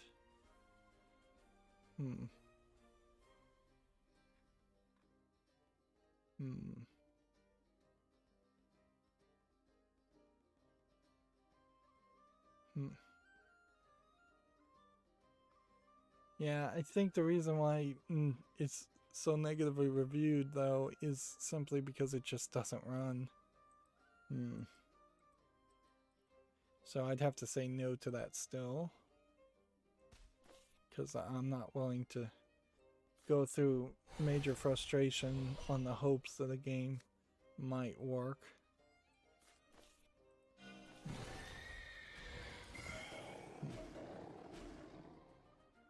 Seriously?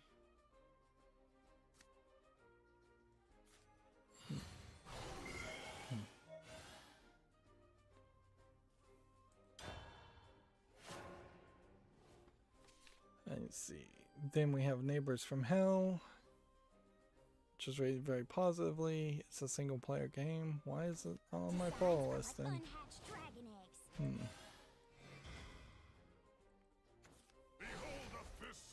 Weird. I kind of feel like I saw this game and it didn't make it to the wish list. Like, initially there were 49 negative reviews, but that was compared to like 296 positive reviews, and then big bump. Are they buying reviews? Is this the cheat, or did it go on sale in November and December?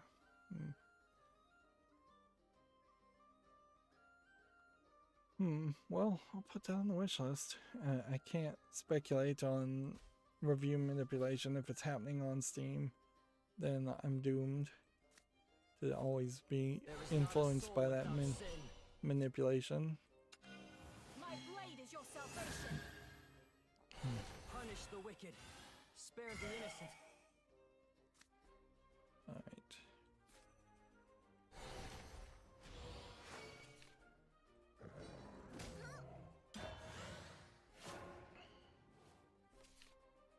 And then the next game that caught my interest was called Overclocked, which looks like a point-and-click adventure from 2008.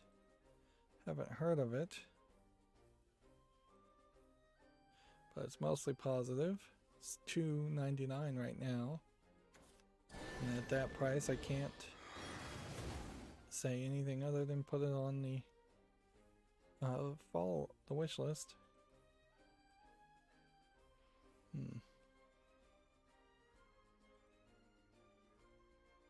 And then Gianna Sisters Twisted Dream is like, I think, kind of a frustration platform, but it might get a pass.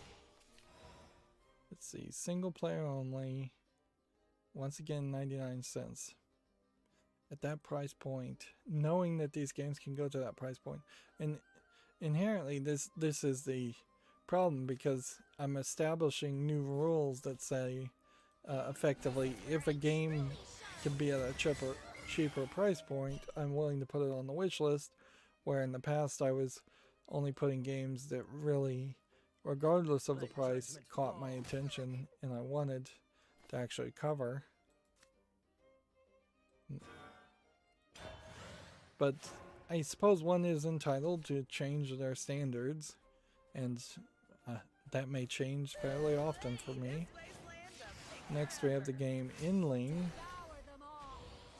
which looks like you're a fox trying to survive in a wasteland. By your will, O Lord. It's not out yet. Does look interesting though, so I'll put it on the follow list.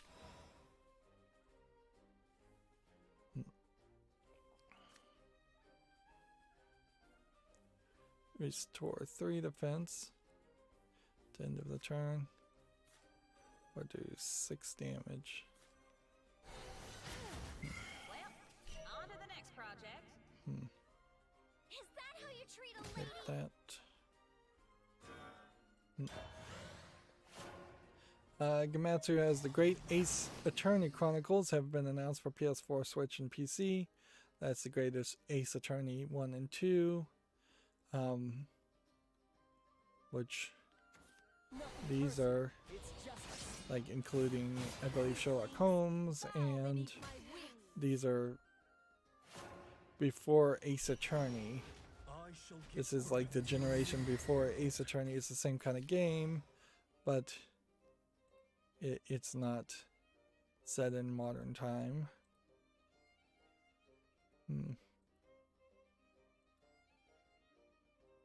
Which that may feel a little weird for a lot of people, and Westerners in particular. Let's go ahead and hit this. And that killed that.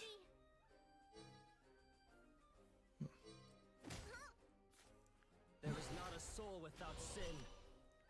Do that. Kings of light, show your might. Punish the wicked. Hit Let that. judgment fall. Well, that's too bad. And what else? Go ahead and play that. Do we want to heal again?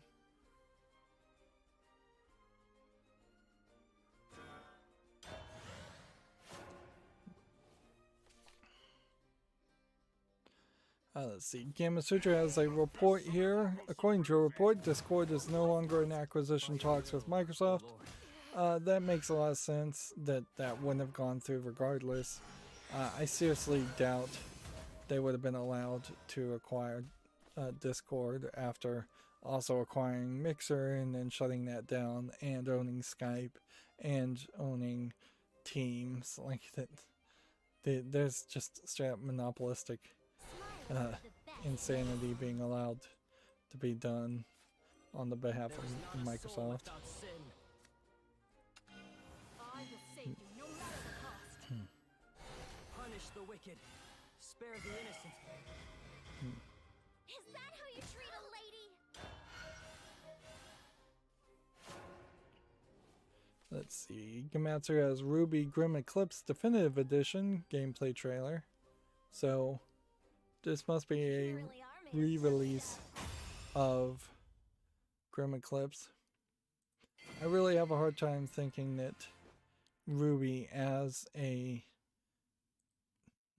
American anime or animation inspired by anime story, I don't think it's really relevant. I don't know if it ever was relevant. So yeah, I don't know if a definitive edition of this game really is going to catch anybody's attention. So long as there is light. Honestly, I feel like a lot of people have never even heard of Ruby, which is probably for the better. I also did see a story, but I won't be able to report it correctly, that one of the World of Warcraft voice actors was accused of doing something inappropriate, and his lines of dialogue are likely to be changed in World of Warcraft. I think that's the story that I heard. But honestly, stories like that happen so often that it's probably not even worth mentioning them until actual decisions have been made, actual court cases have been filed and started, actual police reports have been filled in. I won't let my sins define me. Next, we have a game on Steam called Timeless Adventure: A Journey to Begin, which looks like it's a point-and-click game, and it just doesn't look visually polished enough. It's coming soon. Yeah. It's not even out yet. Let's see. TechRaptor has a review for the game Poison Control. We saw talks of Poison Control here and there, little bits of trailers, but never got a consistent push as far as advertisement. It looks like a Persona style clone. TechRaptor gave it a 6.0, which they're starting to review games at lower, which either means games are getting worse or they're expanding their range. It's a quick run and gun game with little roaming and lots of exposition. Pros are colorful world, fast to play and go, run and gun action. Cons, a finicky aiming in a shooter game, very little exploration, intruding narration. So they didn't like it, and I don't have any real reason to doubt them. OpenCritic has an article here. Aliens Fireteam is getting a prequel novel, which I guess that's video game related, because I assume Aliens Fireteam was a video game. OpenCritic also has an article here. Free-to-play games on Xbox are now truly free, in the sense that you no longer need the Xbox Live Gold membership. And so here's a long list of free-to-play games that you can play. Some of these, like Crackdown and Crackdown 2, have single-player content that I assume you have to own them. If anything, it feels like... How many people even own 2 Human, though? That's kind of silly that would even be listed. Like, the game that's not legally allowed to be sold somehow lets you play it online for free. Looking at this list, Pinball FX2, not Pinball FX3, Path of Exile. There's not a lot of games here that seem like they would be heavily on data use or heavily played. But then Call of Duty Warzone kind of is. Dead or Alive 6 Core Fighters kind of is. I feel like Family Game Night kind of is. Or could be. Resident Evil Revelations 2, maybe, maybe not.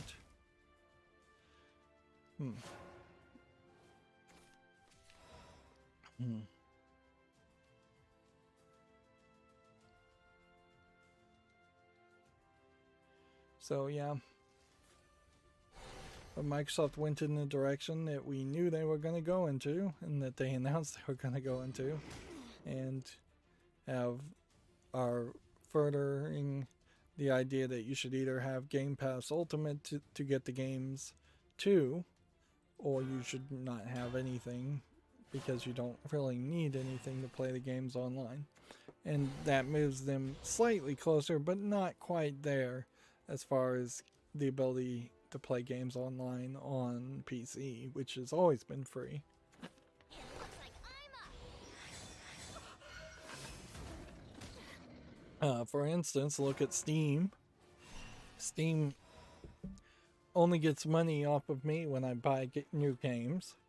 They only get a 30% cut or something around 30% when I buy new games. Otherwise, they don't get anything. And when I'm playing Shadowverse, for instance, on Steam and using all the server bandwidth between Shadowverse and Steam, whoever's running that servers, they are doing that completely for free, just in the hope that I will spend some money at some point. And that was the case even when they first introduced Xbox, Xbox Live. It was very weird that they were charging and they were allowed to get away with that in the first place, because it doesn't. It didn't even make sense back then. It's like you're paying for a second internet service provider without being provided an actual internet service on top of that, and only being and having to use your own internet connection anyways. The next step to take it, I guess, would be the question about when are we going to potentially get in a scenario where people just give us free internet without having to pay Verizon or AT&T or whatever ISP you have a large amount of money to connect to the internet every month, because that would be very nice to get something free, even if it wasn't particularly the fastest internet. And some people can get that, but very few. Okay, we can play this, and then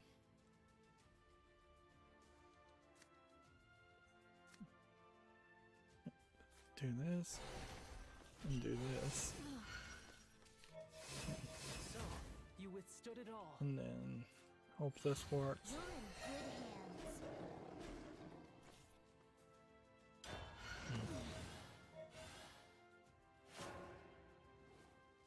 See, next we have a game on Steam called Ultra Bushwick, which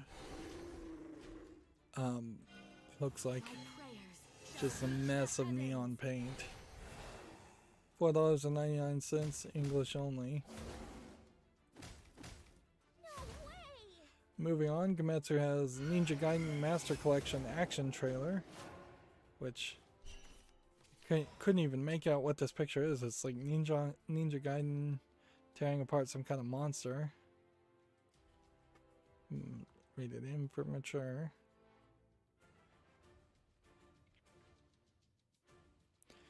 I feel like some of the older Ninja Gaiden games may feel brutal to play, so I kind of would hope that like a button masher could get away with actually succeeding in a new Ninja Gaiden series.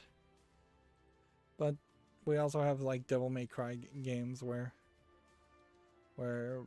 there is actual challenge around the gameplay, and you actually will not succeed if you just button mash. Right. There is not a soul without sin. My blade is your salvation. Oh. Punish the wicked. Spare the innocent. Let judgment fall. Guess hit that. We'll go ahead and play that. With some heavy scriptures. Harder, faster,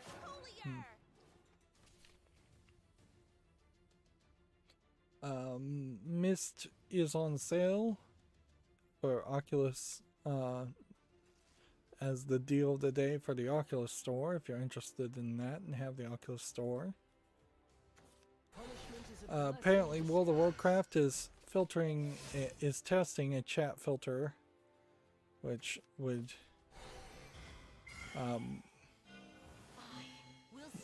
because like your message has, I suppose, naughty words in it, would be my guess. Let's see. A game called Samurai Gun 2 is... that's how I heard about Samurai Gun 2, is that Double Fine retweeted them and promoted them. Which, yeah, that was weird. It was a weird game. And it's weird that Double Fine would just tweet out and support somebody else when there is Microsoft being involved at that point too. Right. There is not a soul without sin. Let's hope this works. Winds of light, show your might. Punish the wicked, spare the innocent. Okay. Hit this. And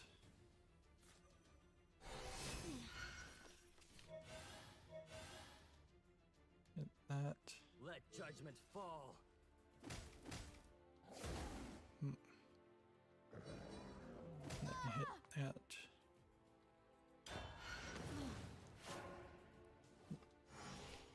Next we have a game on Steam called Blood of Darkness, which looks like it's just a platformer. Kind of looks like it's all over the place. $1.69 English and Russian. Some of these games we may have already talked about. Like, here we have a game called Bridge to Code, which we may not have talked about, but also looks like terrible. It's free, English only. I shall give birth to a new world. Alright. Thus, Smack that. So, you withstood it all. And then smack that. This is where I truly shine. And then restore 2 there. Keep the doctor away. And what do we want to do?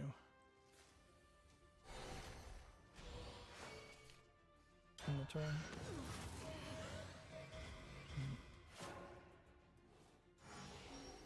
I shall give See, birth. next we have a game on Steam called Broken Dungeon, which looks like it's some dark screenshot syndrome with a dungeon crawler. Early access $14.99, English, allegedly full audio. The world cycles on. Next we have a game called Sleeping with Death, which is a top-down twin-stick shooter for 99 cents.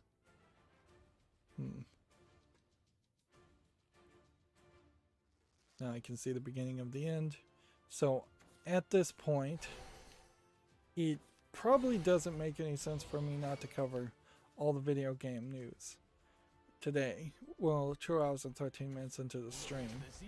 Plus we have an arena I think we're in the middle of.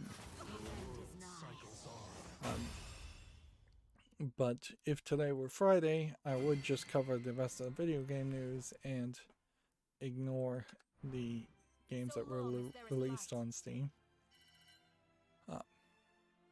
That's my plan. At the moment, at least. Okay, how many missions do we have now? 4 ranked matches. I think it'd be fairly hard to get 4 ranked matches. But if I get one more victory here, I'll make it into the finals, which would be nice. Here we have a game on Steam called Voodoo Kid that looks like a point-and-click adventure. Looks kind of old, but it says it's brand new. But I'm willing to put it on the follow list anyways. $5.99 English, French, German, and Spanish. So, yeah, we'll give it a chance and see how the response is. Gamma Sutra has the simplest trailer to make for your Steam page, which A dazzling victory awaits. You dumb beast! I'll burn you alive. talks about, I guess, what a trailer should be, which I imagine game developers probably do need help on that level because there is a decent number of trailers I've seen on Steam that are pretty bad. Let's see, Komatsu has Ford Works, Microsoft Japan, and Tsubasa Honda announced an asymmetrical multiplayer game called Neoroko for iOS and Android. Neoroko. Or Rocco. This looks weird. Yes, this definitely looks like a weird collection of like mini games. It's funny to see Microsoft Japan involved in that, but only in the fact that Microsoft Japan should probably be involved in a lot of things, just to fund things and get good press, and they're not involved. It's the first time I've ever even heard Microsoft Japan ever mentioned. To the point where I did not know there was a Microsoft Japan. I would have thought it would have just been Microsoft. Let's see, Komatsu has an article. An atmospheric puzzle adventure game, Blueprints, has been announced for PC. Do we have a trailer? We do, but it's not a YouTube video. Interesting. Which, honestly, that might be better. Not having ads pop up at the end. It would probably be appreciated. It's probably like a Vimeo. It does look like a puzzle adventure game. Okay, that looks cool. I'll look forward to it coming out.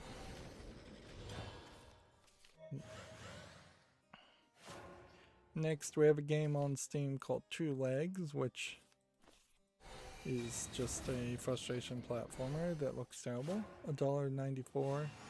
Bunch of languages allegedly supported. Yep. Let's do this. And then in return.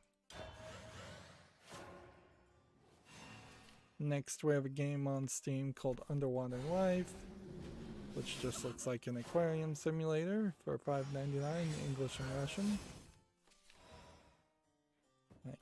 So we want this gone. Do we destroy it to make sure it's gone? Or do we do something else?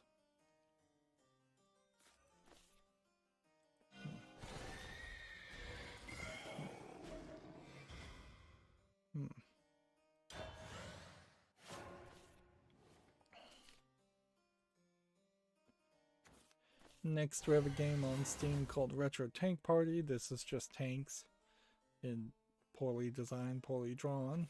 $1.59 with the third-party account. I have about 15 more tabs.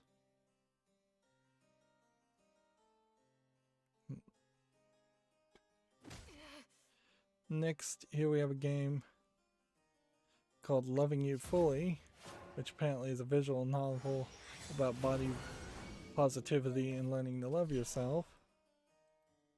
Which, you know, ain't well written. This could be good. Poorly written. This is just flamboyant SJW nonsense. And I have to say, when you put someone this, clinically speaking, morbidly obese in this kind of outfit, it does not flatter their body shape at all. There's just no way to get to that. That is not the kind of clothing you want. You can look good, certainly, without immediately needing to lose the 150 pounds you probably, someone that size probably would need to lose. And I know that certainly is a hard, often impossible ask, but dressing that way doesn't help anything if you're trying to look good. It's just bad fashion. Of course, then you could also go from the perspective of like nudist, and honestly, she probably, a character like this would probably look better nude in general than than this outfit. What you would want to do is find something that actually highlights the head.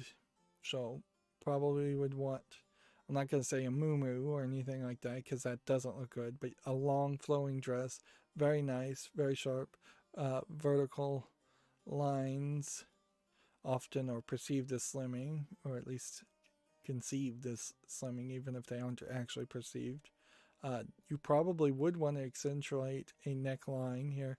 Part of the problem here is this is, like, for a very large woman, this is doing her no favors in the cleavage and bust line. You would want to de-emphasize the stomach and weight, unless you just are all about that being big lifestyle and you're happy and want to show off that you're big. Then that outfit, I suppose, kind of would work in that way.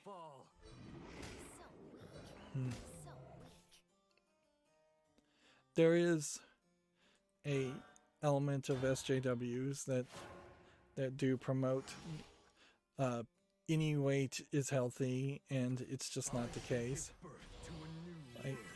Like ironically, this dress on the previous woman would be much more appropriate. Get rid of the sleeves. Sleeves are too long, but something that has a plunging neckline, emphasizes the head, de-emphasizes the hip, and maybe de-emphasizes the butt. She doesn't look particularly any better in the sweater.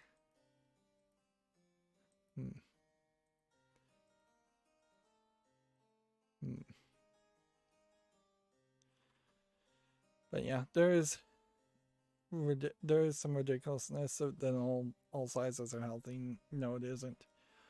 Some sizes that are larger might be healthy for some people, but definitely not everybody.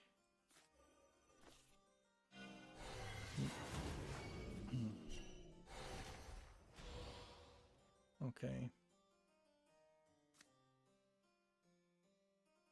Can I pull this off?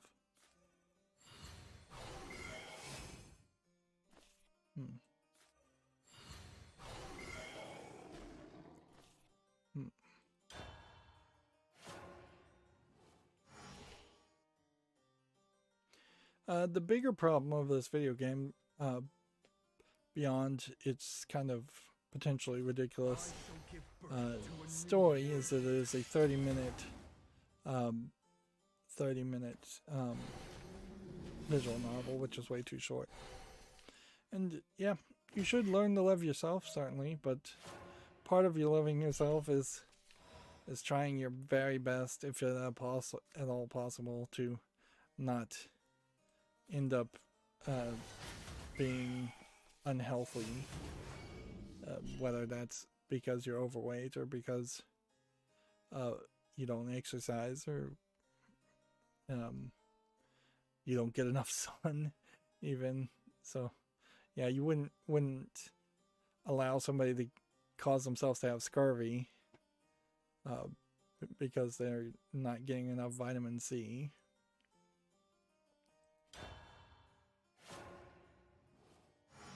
Moving on, we have Gnome Gardens, Return of the Queen, which just looks like one of those resource management games. $2.99. It does kind of seem like it's a little crazy that there are visual novels more and more often coming out that are pushing extreme SJW liberal nonsense. Whereas we have seen no game allowed on Steam that would push like anti-vaxxing or right-wing concepts. Like that has absolutely not been allowed. And thank goodness for that. Okay. Can I pull this off? This doesn't stack. For there I will rise. This Smiles are the doesn't best stack. medicine. Thus This the world ends. can kill that.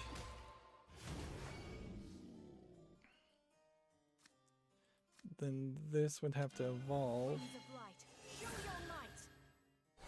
Faith is an expensive business. And then what do we want to do? No, the smiles are not free. That. Feel free to call on me again. The world cycles on.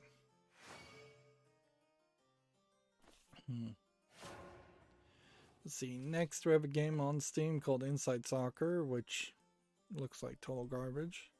I don't even know why you would make a virtual game where you have to play inside soccer I instead of will just playing rise soccer again. outside. $7.99 is ridiculously expensive too for that garbage. Let's see. Gemetzer has Bit Summit. The 8th bit is set for September 2nd to the 3rd, which must be a video game presentation announcement. We shall see what kind of games are actually depicted here, but here we have. There we go, got another victory. Nice. And I wouldn't have thought that the game would have had. Ooh, fancy.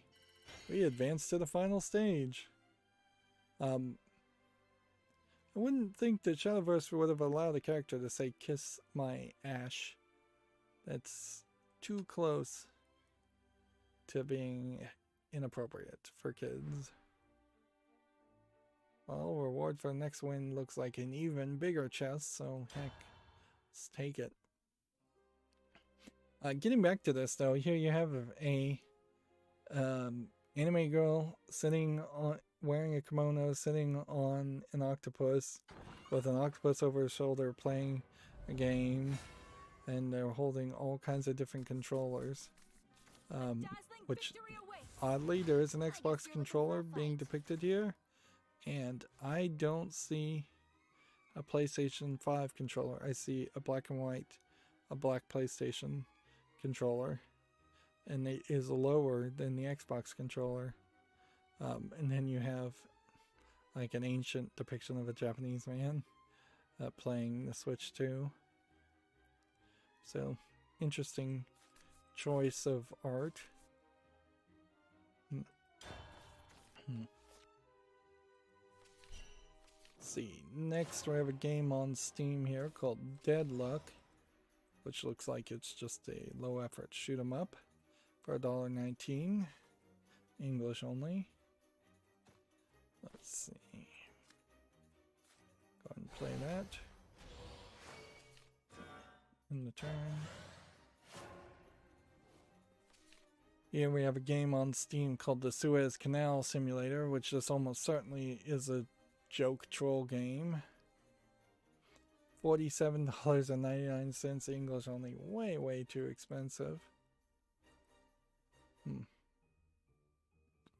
Next we have a game called Cards and Tankards, which looks like it's a VR card collecting or deck building game with figurines, which having to be in VR really makes no sense at all. Early access, free to play, with in-app purchases, single player and online PvP. Yeah, I don't see any reason why. You might have a VR mode for your card game, but more than likely you need to just get your card game to become super popular first and foremost. Like, I would understand if Magic the Gathering or Hearthstone had a VR mode. I wouldn't understand if Shadowverse or Yu-Gi-Oh! Or any other card game of lesser relevancy had a VR mode. Next, we have a game on Steam here called Crazy Gravity, where seemingly you jump below. We've seen several games with crazy gravity mechanics, and this one looks like a frustration platformer, so I'm not interested in it. $1.99 English, allegedly full audio. Let's see, do that. And in the turn. Square Enix is going to make announcements at E3 in 2021, so they have announced that they're going to make announcements. They've made an announcement for announcements. Let's see. Play this. And I guess leave everything else because I can't do anything else. Corpses come in every shade imaginable. Gematsu has Wings of Darkness for the PC, PS4, and Switch going gold. Wings of Darkness looks like it's a mech game. 3D shooter, high-speed 3D shooter, due out June 3rd. Alright. Like that. Is the best medicine.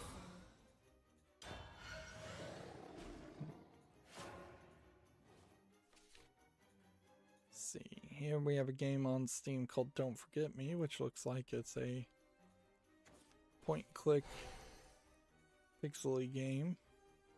Might be good, it might be nothing. $13.49, several languages. I'll stick it on the fall list.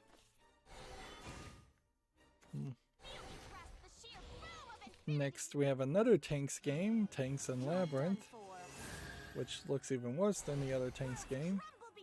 99 cents. Actually, I'm not sure. This may actually look better than the other one. It's hard to compare two games. They both look pretty terrible. Okay. Play that. The zenith. For there I will rise. And then... oh, I should have healed that.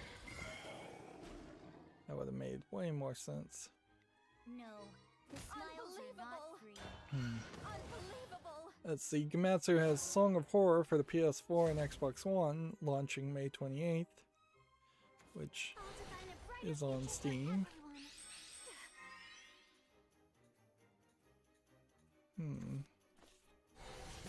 It could be a horror asset flip game, but I don't think it is, because very rarely do you see people walking around and multiple people walking around.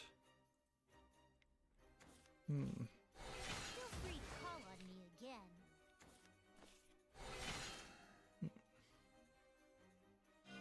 It won't be long Yeah, now. this looks like a real game.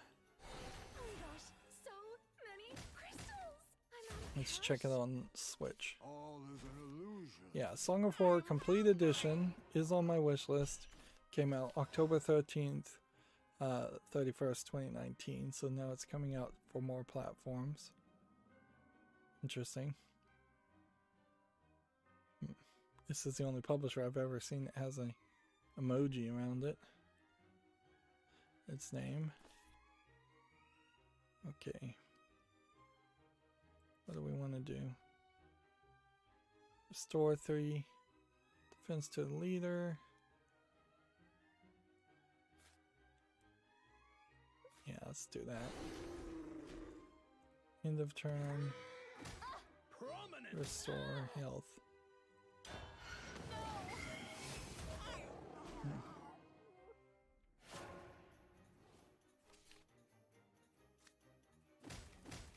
At last. We're getting news about Nier Replicant almost every day. Attract mode version Nier Gestalt trailer Ready to summon. is available. A full frontal attack. You can see Nier Replicant is coming out on Steam, so it's not the mobile game. So I might as well just put it on the fall list now, since it's such a big title. Then I can at least remind myself I've already talked about Nier Replicant multiple times. Each person has a wavelength all Next we have a game on Steam called Mask Maker, All is an illusion. which looks like some kind of VR game where you make masks and solve some other kinds of puzzles. $19.99, English, French, and German. I don't... Unfortunately, I can put it on the follow list because it's a VR game, but it's never gonna leave the follow list. Alright, well. Let's do this. And then that. Do it. Just going in the turn.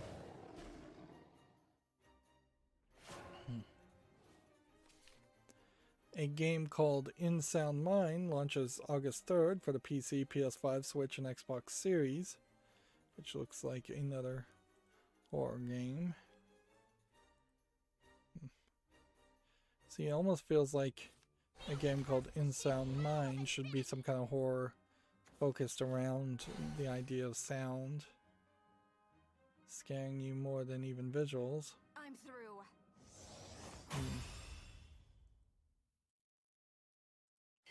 Well, that does look interesting. So long as there is light. And I am very, very happy with this outcome. I mean, there's literally only one thing that could have happened different here that would have been better, and that would have been a full 5-win game. Which there is an advancement in the game for getting 5 wins in Arena, I believe. 40 gold and 2 packs. Doesn't really feel like much of a reward there for 4 wins. And that just gets me into the... Let's see. I've qualified for Group B final stage. So, yay. And that's nice and all, but I guess I could keep on playing if I wanted to. See, somewhere around here, there is win 5 games, I think, in Arena. Win 5 take 2 matches, win all 5 take 2 matches 3 times, wins 20 open 6 matches, win all 5 open 6 matches 3 times.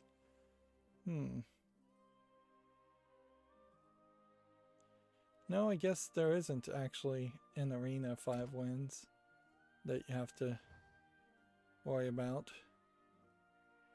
And so then I would be now stuck just trying to get ranked wins, and I don't see any reason to try for ranked win. And the irony here is I really don't have free time to play in Arena, so the final day of Arena tomorrow or Friday, I may not even bother to play. And Darkness over Velsar. We need to look and see if now is the time to open those cards, or if we have pretty much everything and we should wait till there's a new expansion. Let's see. We have like... If we have one of everything, that's all that really matters. This would be a platinum. And this would be a platinum.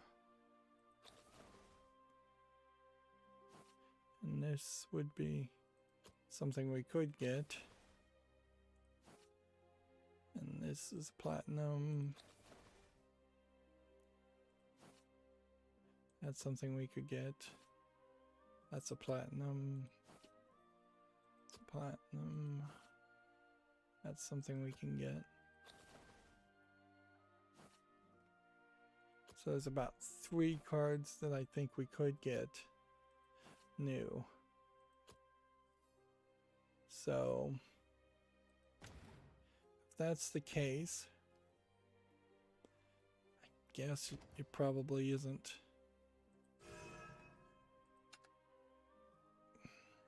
Probably isn't a bad idea to just open all of these. We'll do 5. And then we'll skip. That way we can see the new things. If we got any new things. 1 new. And that was it. So there still is a possibility of 2 other new cards that we can get later.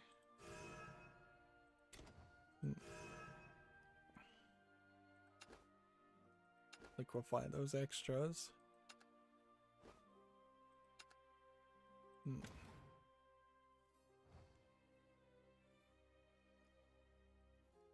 So yeah, here's that game In Sound Mind from Modius Games, publisher, and We Create Stuff developer.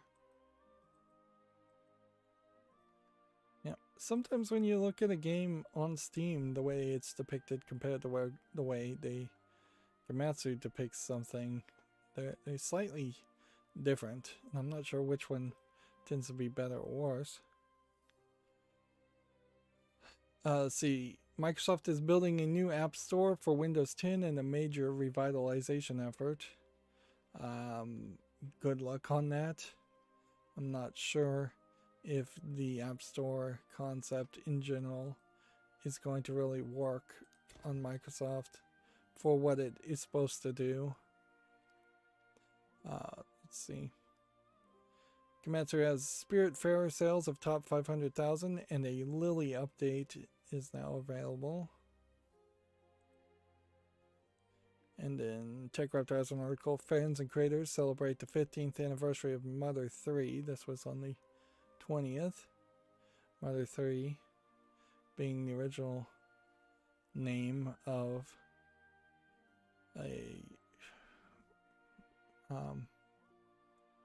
very popular game in the West and the East. What is it called in the West? Something Homeward? I think. Let's see. Gamma Sutra has predictions on Supercell's new Clash games, because apparently they're making 3 Clash games.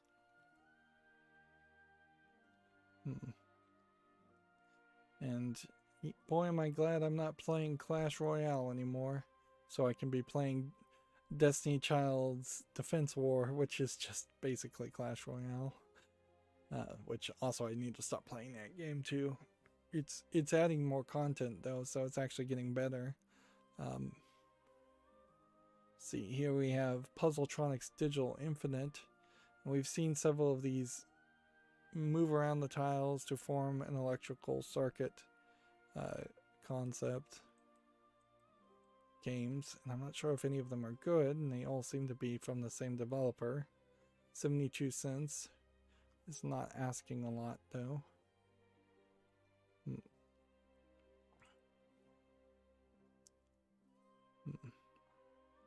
TechRaptor has that same article. Spiritfarer gets a new character to celebrate 500,000 copies sold.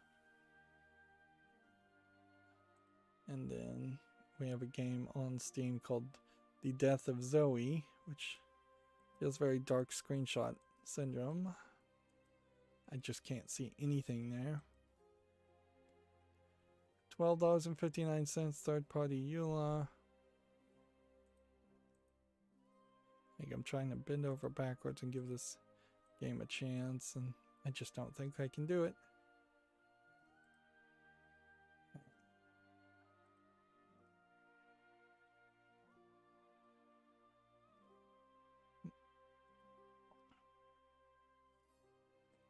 So then that, like, Humble Bundle is still kind of in the doghouse. They do have a new bundle. I haven't bought anything from Humble Bundle in a while. They have a Down to Earth bundle, the game Figment, and Yono for $1. Abzu, Arida, Backlands Awakening, never heard of that, and Never Alone for $11.74. And then Beyond Blue, Summer and Mara, Lost Ember. And let's see. The sliders.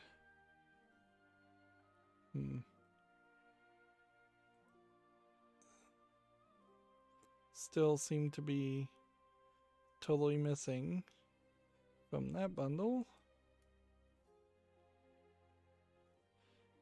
But that may not be the new bundle. Actually, it may be this one, New Couchless Classics bundle.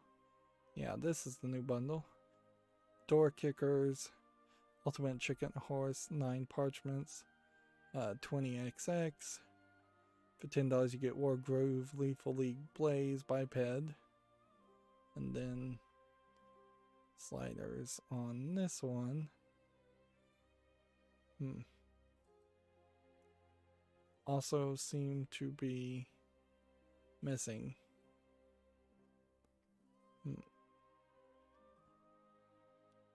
So it does kind of feel like sliders are just no longer going to be available for deciding where the money goes.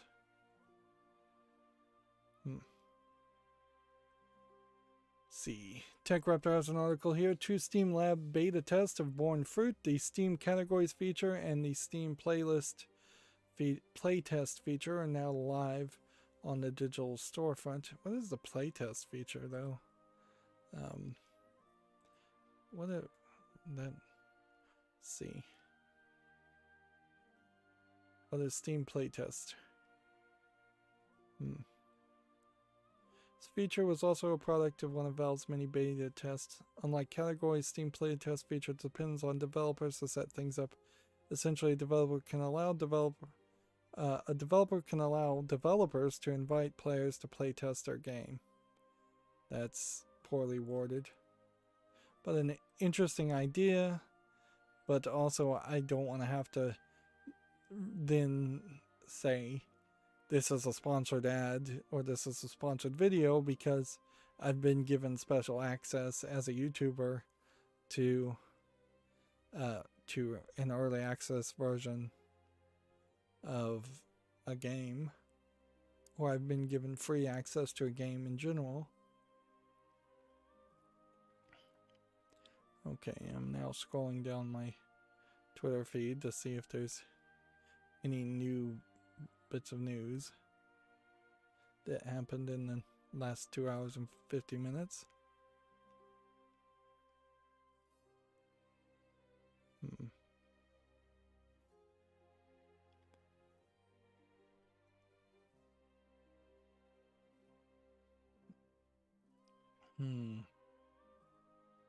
And I don't think there actually was any new news, so that's 1 feed. That's 2 feeds.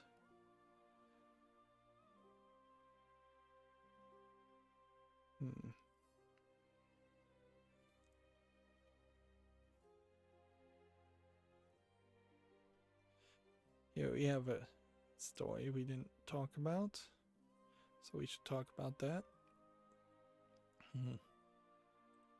That's 3 feeds.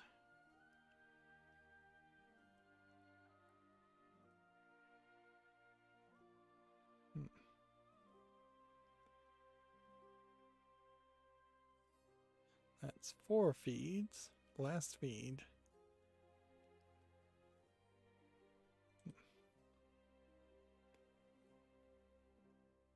Yep, and that's 5 feeds. So we had like 1 game on what's on Steam called Uptigrad Sneaky Peeky, which looks like some kind of VR suction cup flinging game. Yeah, I really don't think that there's an actual experience here that wouldn't cause motion sickness at the very least, and doesn't look that interesting. It's free, English only. Interesting that the game itself might be called Uptigrad, and then the demo is called Sneaky Peeky. That's cutesy, but honestly, you probably should just call it demo. And then finally, we can wrap up on Bandai Namco's staff calling its California office relocation as essentially a layoff. Bandai Namco Entertainment America is shutting down its office in Santa Clara and relocating workers into a new office in Southern California.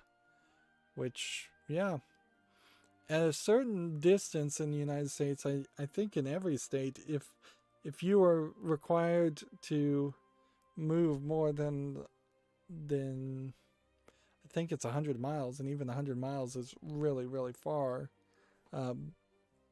then you can just claim that you were laid off at that point, and claim what little unemployment you might get.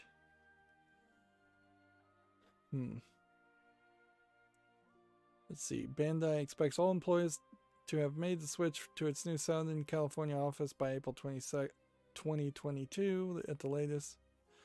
There are apparently between 150 and 200 workers who will be affected by the mover. One person to the close to the matter says the decision was sprung upon the staff, who view this essentially like a layoff. Full-time remote working is seemingly not being floated as an option, as Bandai instead favored a hybrid online in-person work routine. Those who spoke with VentureBeat said severance and relocation plans are currently being put together. Yeah. And we're seeing that theme certainly happen with a lot of Japanese companies, even in their American offices, where people are they're doing their very best to lay people off or get rid of them one way or the other. Anyways, that's going to be it for this stream. As always, I ask you to like, share, subscribe, comment, and watch every second of my videos. If you want a friend or follow me on any social media sites, there's a whole bunch of links down below. And if you want to support me further, there's a link to Patreon, or you can friend me on Steam and gift me a game off my wishlist. Thank you for watching. Have a good evening.